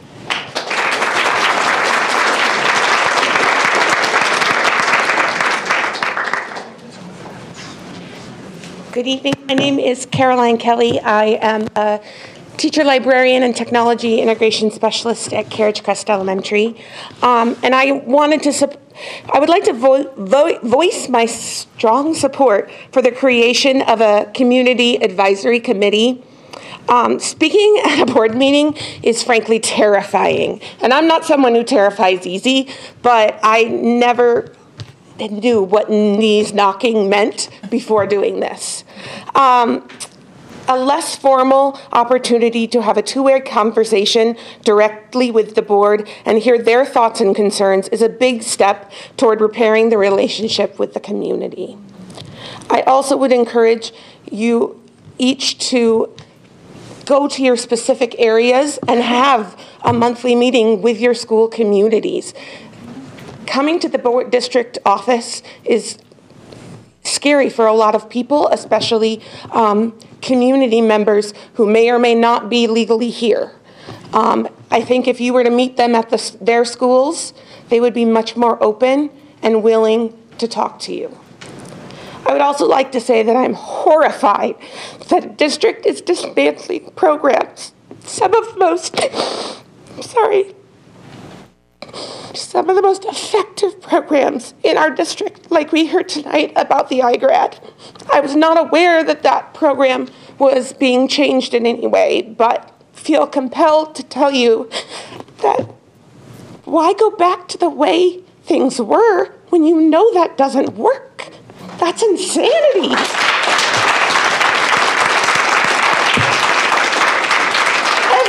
Nearly every one of those students came up here and said that the reason iGrad works for them is that it's not from 7:30 in the morning to 3:30 in the afternoon. The Technology and Teaching and Learning Department has also been greatly, well, the Teaching and Learning Department Integrating Technology Department no longer really exists. The 3 people in the left are being let go in the end of June. And that was another program that was really working really well. They had developed some really cool technology lessons to help teachers get there with the technology. So many times I see devices being just given to our students or given to our staff, and the staff aren't ready or haven't received the training they need. And if there's no department for the training, who's going to set it up and give them that training? The IT department has won numerous awards. I was floored at how awesome the IT department, how quick they are to fix things that are essential for teachers, that make them not afraid to grab out the laptops. If you've ever had a computer problem, you know how frustrating that is. Imagine having 24 to 30 students sitting in front of you while you have a computer problem, and then tell me we need less IT department. Thank you.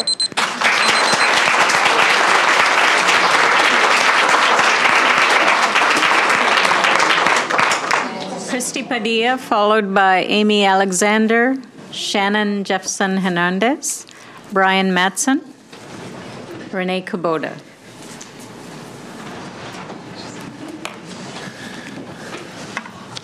Madam President, board members, Dr. Watts and Ms. Howley. Tonight I'd like to address the personnel report. You've probably heard a lot about how everyone is leaving our district.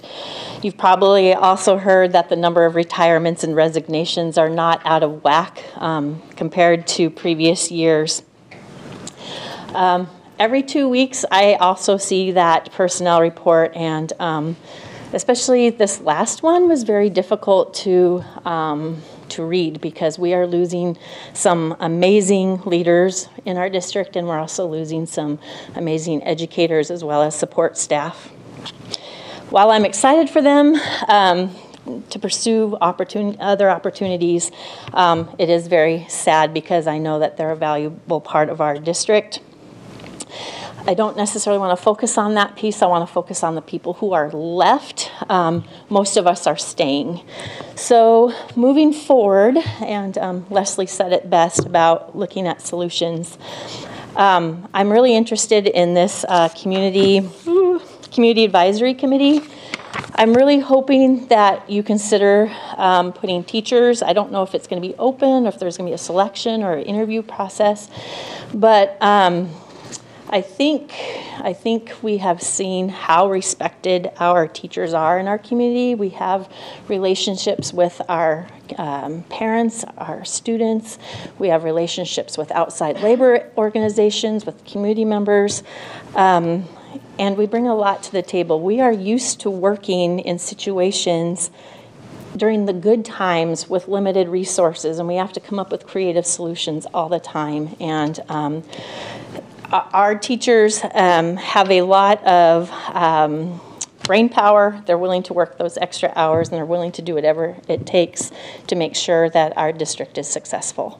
So I'm just asking you to please, instead of having very small groups of people make major decisions that impact literally thousands and thousands of people, to involve the people who are in the buildings, teachers, principals, and support staff. So, thank you very much.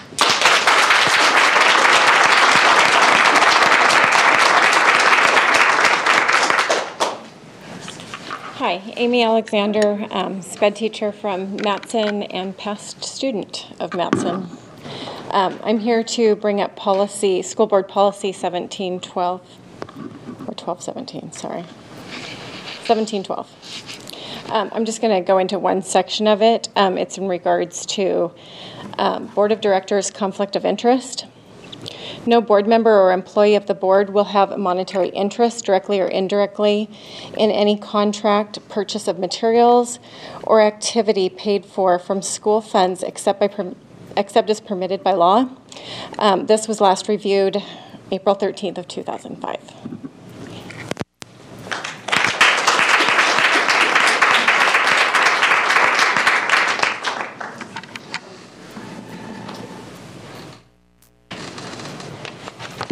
Shannon Jepson Hernandez, teacher, Mill Creek Middle School, Kent community member and parent.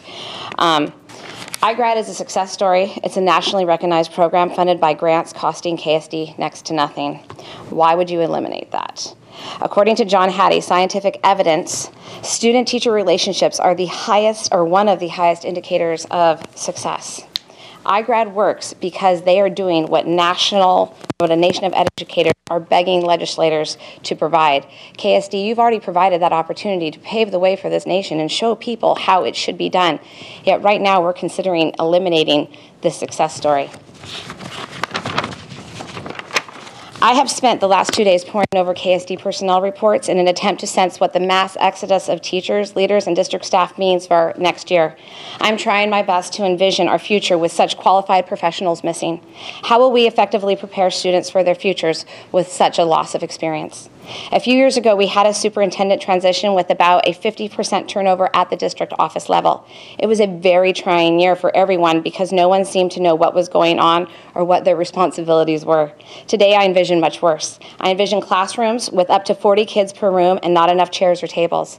How will they learn standing? I envision a sea of hands waiting for support and not enough time for that teacher to reach them before that bell rings. I envision a space with emotions flying everywhere, flying every direction, leading to fights, bullying, anxiety, and depression, all because there will be less adults to support student needs. Ultimately, I envision trauma and crisis.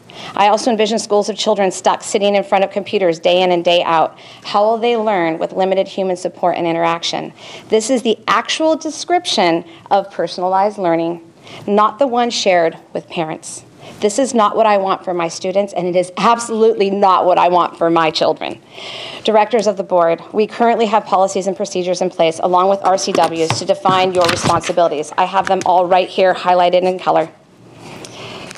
These are the laws, or there are laws, and most of the laws are good evidence for protecting student interests. It is reported, and I have the data, that the school board is at nearly an abysmal 50% compliance for updating the policies and procedures. There are currently up to 7 violations for conflict of interest alone. The green represents what they are in compliance for. The yellow represents what hasn't been updated, as you've heard some of them tonight based on the dates. The red is what is out of compliance. So, why are you trying to rewrite blueprints, add new programs, and get rid of 20% of our staff just to add new staff?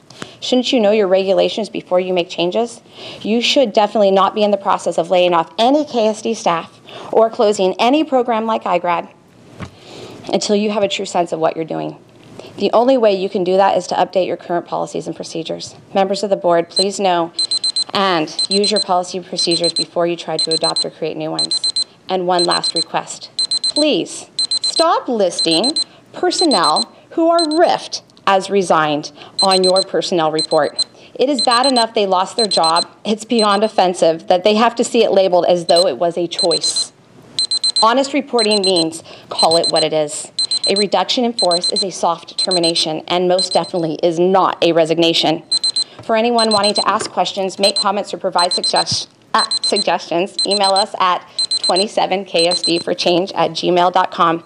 We are here to make sure someone is holding the district accountable. We are organized because we care.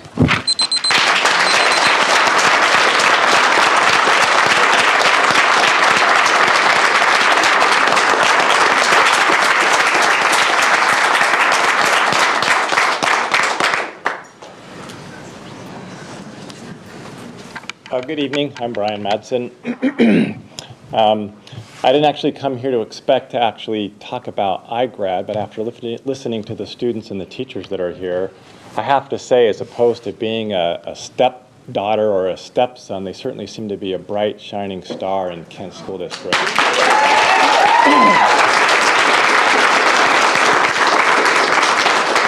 And I freely admit, I mean, I know very little about the program, but whether or not those students represent all of them or not, I don't know, but it's obviously made such a significant impact into their lives personally. I can definitely see it extending way beyond anything that high school provides directly. I think the other thing that went through my mind, as was similar brought up with regards to that, is just the fact that, as Denise pointed out, she's concerned about those that are below the 20 credits. And I wonder where that statistic goes if you eliminate a program that does something like iGrad. So I would just, from the team tonight, just encourage you to look at that and decide if there's a statistical direction that would go that would not be good, and just make sure that there's a program that helps address the needs of those students, because those students are fantastic. I think they're going through hardships that many of us don't understand and haven't lived through. So thankful to all of those that work with them. So the main purpose that I came this evening is I'm a little bit concerned that with the emotional ramp up of the layoff of the teachers and the announcement of that and then the pullback from it, that maybe some of the message has been lost. And so hopefully you take the message that I'm going to give you in its totality because it's meant that way. So just kind of starting chronologically, if I go back to, frankly, some of the motivation that caused me to want to run for the school board began clear back in February of 2017, then kind of marching forward into April of 2017. And that was the initial need, which I'm not necessarily faulting the need, by the way, but the initial need to borrow the $10 million from the capital fund, which then needed to be repaid at the end of April 2017. And then the need to borrow $15 million, I think it was maybe July. And then I know that that $15 million needed to be repaid, I think technically at the end of this last month of April. And I don't know what the news is on it. And then it was the announcement with regards to the early release time without any input or information from teachers or from parents. And then I marched forward into the levy situation where I feel like there was information that was known but not discussed. And when I approached and mentioned this to all of you back in early April, I'd mentioned the fact that while it was known from last June 2017, the McCleary decision had had an effect on the state legislature and there was an impact, that it wasn't addressed and it wasn't transparent as you thought about the levy. So just to be very short, because obviously I can hear the timer, it feels like, and I'll just say this, and then when we had the meetings in April, my expectation was that with everybody who had stood up the last 3 or 4 months, asking about iGrad, asking about the music program, asking about the agenda that the district has for curriculum, there was a presentation made that didn't address any of those questions, and the questions that were brought forward, like were in a controlled fashion. I expect the public to be able to address everybody directly, and there should be, and if the district feels that there's a defensible position or that the board does, then you should feel free and open to stand up and answer the questions and just address in a live manner what the concerns are. And I think that's why there's this communication gap and expectation gap. And I just also want to thank the board for addressing this advisory committee, because that goes a long way. Each of you know you're elected by the public, not by the district. Okay. And the only way you can get that information is by getting to your own community. So thank you.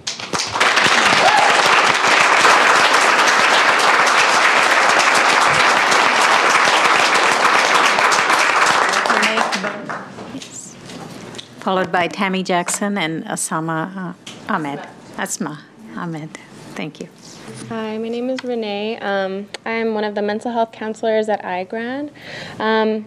So I came here thinking I was not going to speak, but felt compelled because this is important. So the whole time that kind of the shenanigans have been going on with the budget, I've just been kind of hoping for the best.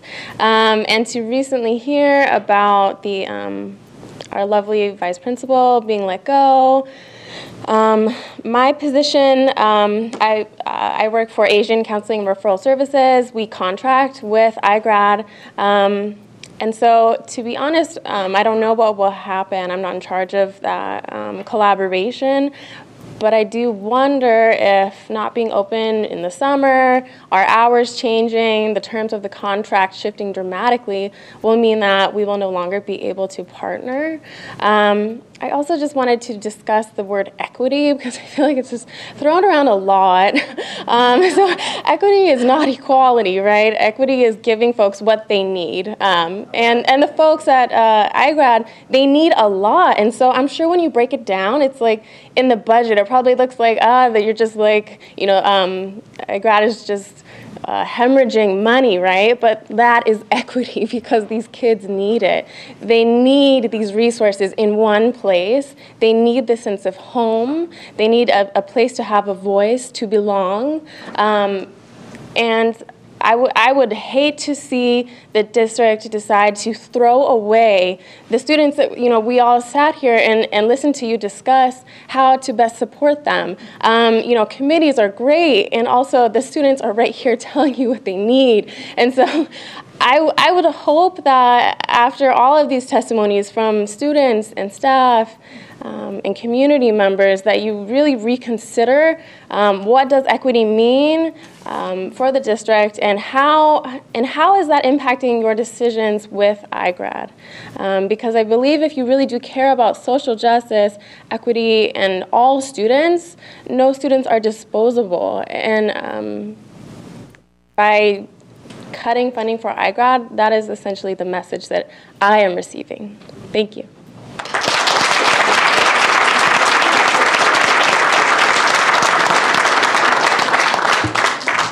Hi, I'm Ms. Jackson, and I am a long-term sub at iGrad.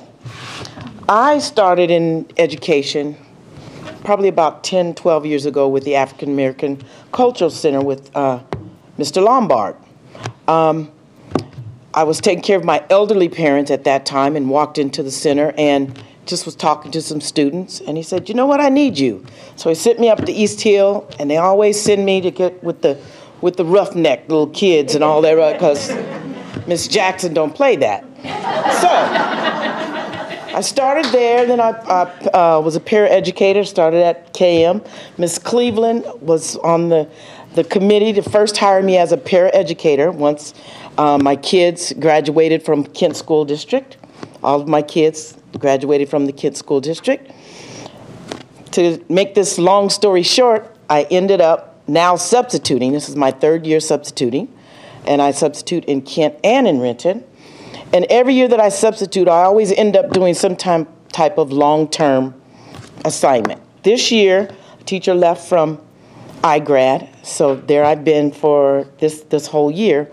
But in talking with Miss Cleveland, and Miss Cleveland deserves, I tell you, she works hard. Everybody should give Miss Cleveland, yes.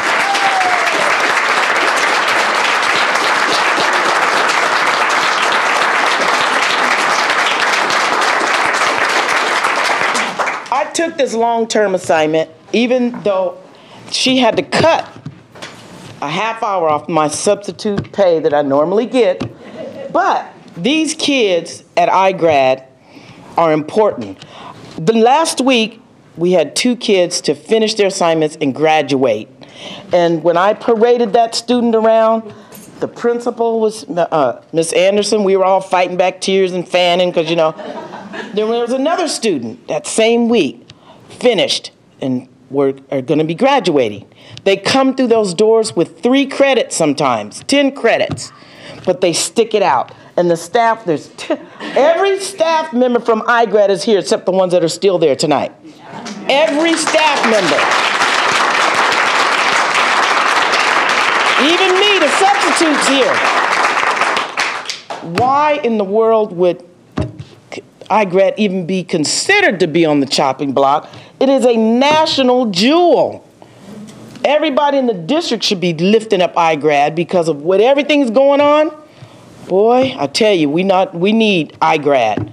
And to cut it for the summer, we have had to keep these kids calm and tell them Miss Cleveland is fighting tooth and nail for you. You just continue to come in here every day and do what you got to do. And it is a family. We're a family, right? And even though I'm a sub, I don't feel like I'm that ugly stepchild. They make me feel like family there. And thank you, Miss Cleveland, once again for everything that you do.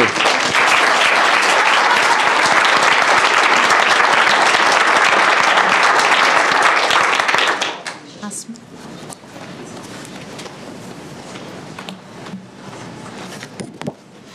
Although I look young, I'm not an iGrad student. I actually work with iGrad.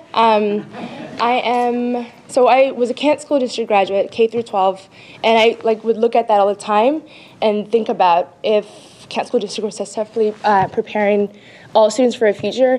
I believe at the time when I was graduating that they weren't, and I think about it now where I'm serving at this alternative school, iGrad, and these are students that are left behind. It's their last chance. These are students who have children, who have family issues, and iGrad is the last option, the last stop.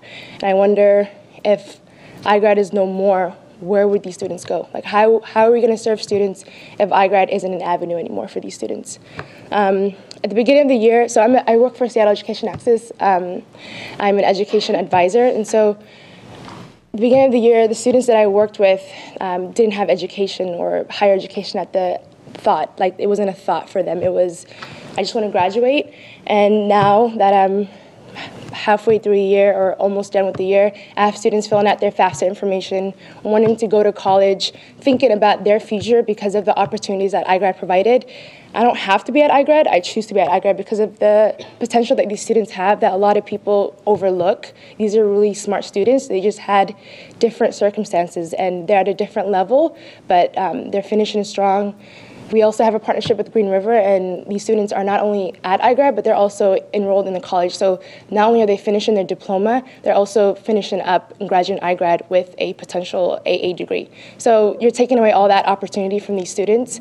Zena was talking earlier how she was thinking about aerospace engineering. Zena now is thinking about becoming an engineer. We have Alex up at Green River, and not only the City Hall. So these are students with a name. This is more than just a budget that you guys look at. You guys are really affecting students who didn't have hope in the beginning and now have a lot of opportunities and a lot of, like, iGrad family. So this is more than just a budget or on your list to tick off. These are students in their lives that you're really affecting.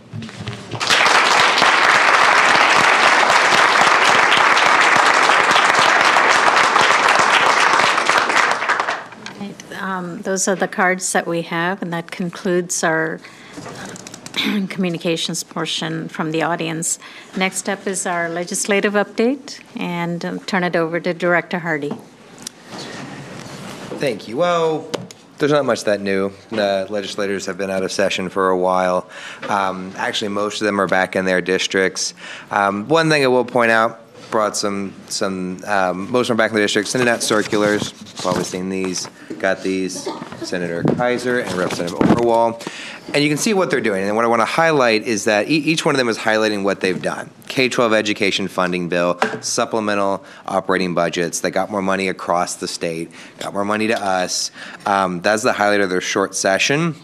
I want to just clarify, though, in their minds and across both legislatures, they think that what they've done resolves the McCleary litigation completely, that there is no extra funding, that there is nothing more to come from that, and that anything would just come in normal sessions next year. Supplemental operating budgets, whatever that is. Now, I wanted to pivot on that because a lot of stuff has passed. OSPI and WASDA, they're the ones working to interpret and update these issues. Mentioned it before, but there's finally a very exciting, in quotes, update to the school district accounting manual, but it specifically calls out where we will have to establish a local revenue sub-fund to show in our financial statements how much from our general fund goes to specifically paid for by local revenues, by the levies, and account for that separately than what we get from the school district. So more guidance on that, but applies as we go into 18-19 going forward. But that is all I have. Great. Okay, Dr. Watts, Superintendent's report, please. Yes, thank you, President Vangadassalam, members of the board, Ms. Halley, community members. I want to thank everyone for being here this evening. I've begin by reminding, building trust by doing what we believe is best for one group or one individual does little to build trust. When we do that together, that is how we build it brick by brick. So I encourage all of us to listen to what we've said this evening, what we've heard this evening, with good intent. And there's information that I know will be shared that may dispel rumors or will provide some light to some misinformation that is being shared. Given that, I do feel compelled to say that I believe in the efficacy of public education. I believe that each and every one of us in here who is serving formally as a teacher or someone who supports those who teach, to let you know symbolically and beyond this week that we appreciate every day in every way that you reach and teach our students in our classrooms, in our learning environments, at home, to our parents who are our children's most important teachers. This is the week that we celebrate symbolically. It is much broader, much larger than that. To our school nurses, National School Nurse Day is today.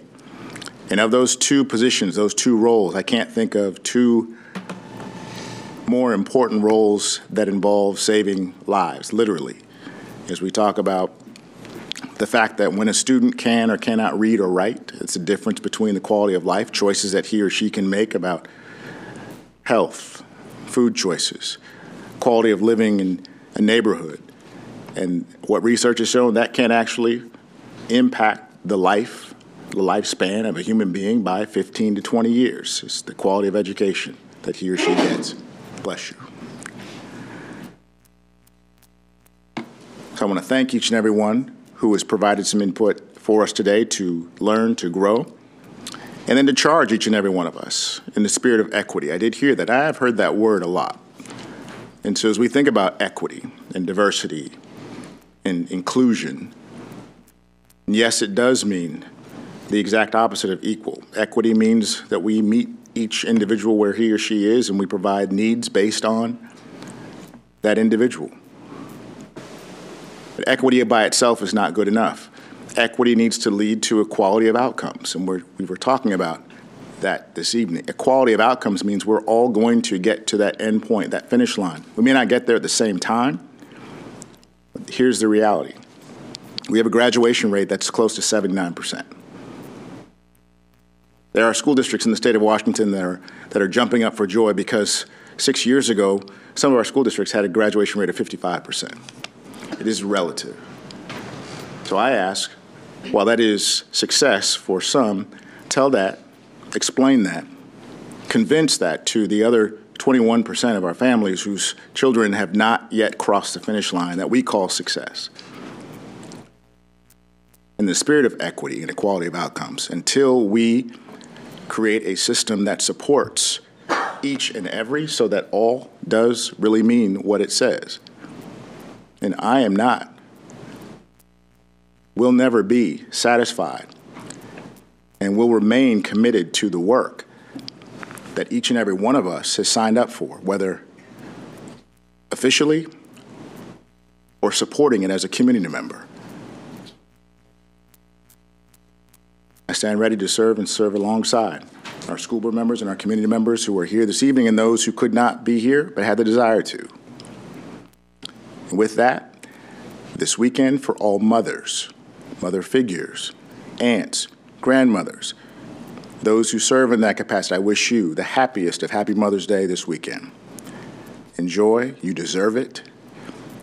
For my mom, whose body is no longer with us, who began as a school nurse, I send her a few tulips myself.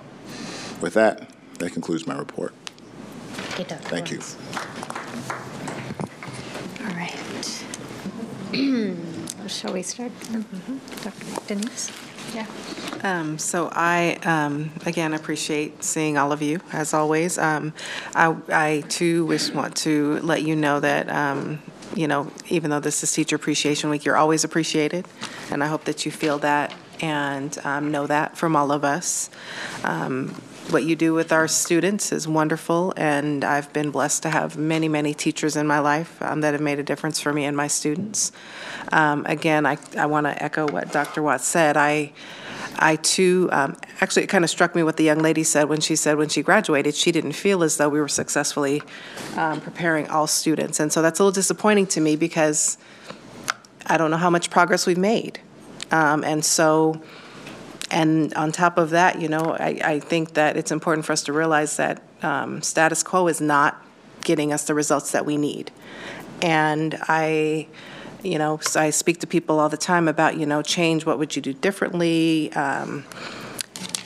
Don't get a lot of responses when it comes to talking about student outcomes, but I want to continue that conversation. I'm really looking forward to the community conversations that we have, the Community Advisory Board, because that is, in my heart, the number one reason we're here, is to educate our students, each of our students, and understanding that we may have to make change in order to make that happen. So I had the opportunity to go and sit at Leslie's table at the Kent Communities and Schools fundraiser breakfast, and that organization is dear to my heart because I worked for Communities and Schools of Renton for many years. That was kind of one of my first jobs in education as a family support worker, and it was really exciting to hear from students and see all the folks there that were supporting a great partner that we have. Again, I appreciate the opportunity for community partners to come in because we know that as a school district we cannot do everything ourselves. So I appreciate the encouragement of partnering with other community, using your CBOs to help achieve what we as a school district might not be able to alone. So I also wish all mothers a wonderful Mother's Day. I know I better be treated well. So, and I hope that you all are as well. I feel like personally the mother is the backbone of society, not just our homes, but moms. We have bonus kids. We have other kids that call us kids. And so I really, moms are very special. And so I hope that each and every one of you feel that way and are treated that way this week and after this week. So you guys have a wonderful rest of your week. I enjoyed the Kent Meridian Multicultural Assembly. It's just wonderful to see the kids getting up there and sharing their cultures and being proud of what they do. I always enjoy it, and I just really enjoyed it this year for sure. I went to see Spamalot at Kent Ridge. Incredible talent. Acting, singing, just incredible. Very impressed. I'm going to go see Much Ado About Nothing at Kentwood this weekend, and Rumors the next week after that at KM. So got it on my bill. The Communities and Schools breakfast at first count raised $44,000. The goal was $50,000. There's still more donations to come in, so they're hoping to hit their goal. That's who we mentor through. I'm mentoring 3 girls. One of them is no longer in the district. She's graduated and is getting ready to go to the University of Washington for her junior year. She's made it through Highline, and I'm really proud of her. And my other one is working with the older one, or the next one down, is working on credit reclamation in a real serious way, and she still has work to do, and we're going to get her there.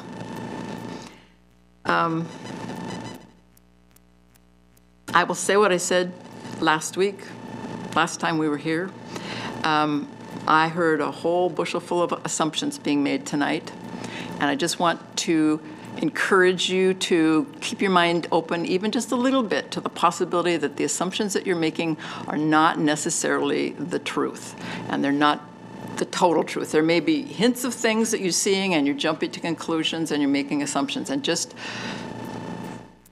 pick up more information, please. Ask questions, please. Thank you. Well, I was at the Community and Schools breakfast as well. Not for me, first time attendee. I didn't even know it existed, so that's my fault. But it was fantastic. I didn't know what to expect, but I was, not surprised, pleasantly surprised, I guess, of all the people that came together. So our state senators and representatives were there, our mayors were there, our city council members, police fire leaders, they were there as well. It's just, community members all coming together. And I thought it was a really wonderful representation of what we can do when we all work together. And of course, I'll be back in the future years. So this is year 1 of, 25, let's say. And then I also got to spend some time talking with the staff at both East Hill Elementary and Mill Creek Middle School over the past couple weeks. Really good, my first visit to Mill Creek. Talking about, what they see, what they need, for their kids, how they see it different, how they think we need to be going forward. They're, obviously Mill Creek's losing some of their administration as well as a lot of their teachers. And I'm asking them, what do they need? What do we need to go forward? And that's where, when I'm hearing, the overall theme is is turning less from, I spent a lot of time talking about what happened already, how do we explain it, how do we go, and more of what do we have to do next, and where we go forward. And I know as a board, we've been really focused on one of the things is our duty, which is that budget, not just next year's budget, but the multi-year budget and getting that right. And I want to bring this up now because I don't know how we do it, and so I'll just bring it up and figure out. Remember our other duty as a board, which is to evaluate the superintendent. We got to keep that on the top of our mind. Don't know how it goes. I don't know what we did last year, but I personally think we have to listen to our community, and we need to start getting their input first before we decide what to do. And I think we need to do that now. So when we think about our duty or what we've said, we need to review the established goals. We need to look at measures, metrics, expectations, all of that, and that has a performance target of June. Well, then we need to be doing something now or tonight, starting tonight, and just, what is that? What are the goals? Do we all know what they are? Do we all know how to measure them? And do we have input from our community as to what that performance is? I know it's ultimately on us. It's probably a change from the status quo. But I think it's up to our individual level participation to figure out what that is. Use it now. We don't have to wait for the committee to get up and running. We can do what we can now to kind of get what we need to do and make sure that we do both our roles, budget and evaluation.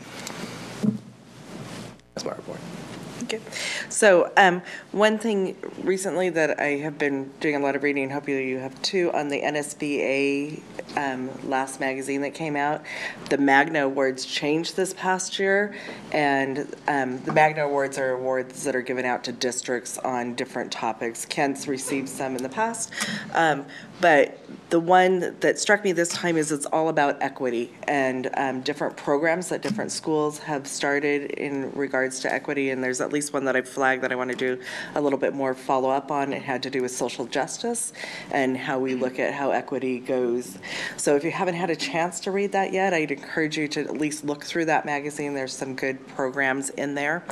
I also wanted to give a thank you to our teachers and to our nurses and the great things that they do. As a point of personal privilege, my son just got his teaching certificate, so I'm very excited as he is looking for his first job, and I think he's pretty close, so pretty excited about that as he starts his career in really doing what we're all here to do, is to help make sure children are successful, right? That our students get the things that they need, that they can be responsible people in our society, and that they can achieve their potential. And I know, personally as a mother, as I've watched my children grow up over the years and seen the different struggles that they've gone through, how important and how it is to make sure that it is really individualized. What is important for that student? Because what works for me wouldn't work for necessarily our other board members here. So as we look and work together to find solutions to help our students be successful,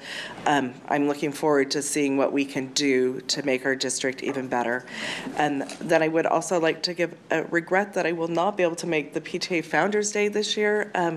I didn't realize, and I committed to watch my grandkids that night, so I'm very sorry, but I've not missed that event for a long time. So that concludes my report. Thank you, Debbie. I want to, I want to first mention that I received a call from some folks at the Rotary this year. I think we missed the opportunity to be at their auction, and the Rotary does a number of fundraising efforts for our school district, and so I want to just personally apologize that we were not in attendance, and it was apparent that there was no one from the district present. And so I just wanted to apologize on behalf of our district. And we do value our community partners. I want to be very clear that, many of us, we attend all of the functions, but the auction is not something that we always attend. It is $75 $100 cost, but in the past, our district would pay for something like that. But it's in no way negates the importance of the organization. So I wanted to be clear on that, and also thank our all of those who worked on our levy. We haven't done a formal thank you, and Dr. Watts, of course, has mentioned that at the dais. But that's something we'd like to do, too, in the future. We've talked about it. We want to thank community and staff and students, of course, part of community, who worked very hard on the levy, in passing that levy, even if it was close. And let's see, I also wanted to mention that I met with a couple of our staff principals at Mill Creek, and I just really value the communications we have. It's not always comfortable talking to the board, but I value that because I am one of those people who want to nip things in the bud, not have it fester. And so, anytime there's information that we could use will help us make decisions, I welcome that as a board member. So I want to state that. And then finally, I wanted to thank Maria Martin and her staff in putting together the staff to student ratio discussion. And I do think that would be helpful to go on our website because there's a lot of questions about class size, and I thought that was very informative. And any such information, I hope we can spread so that people have a good understanding of what class sizes look like in our schools. So with that, I want to thank all of you for coming, and have a safe drive home. All right, we are adjourned.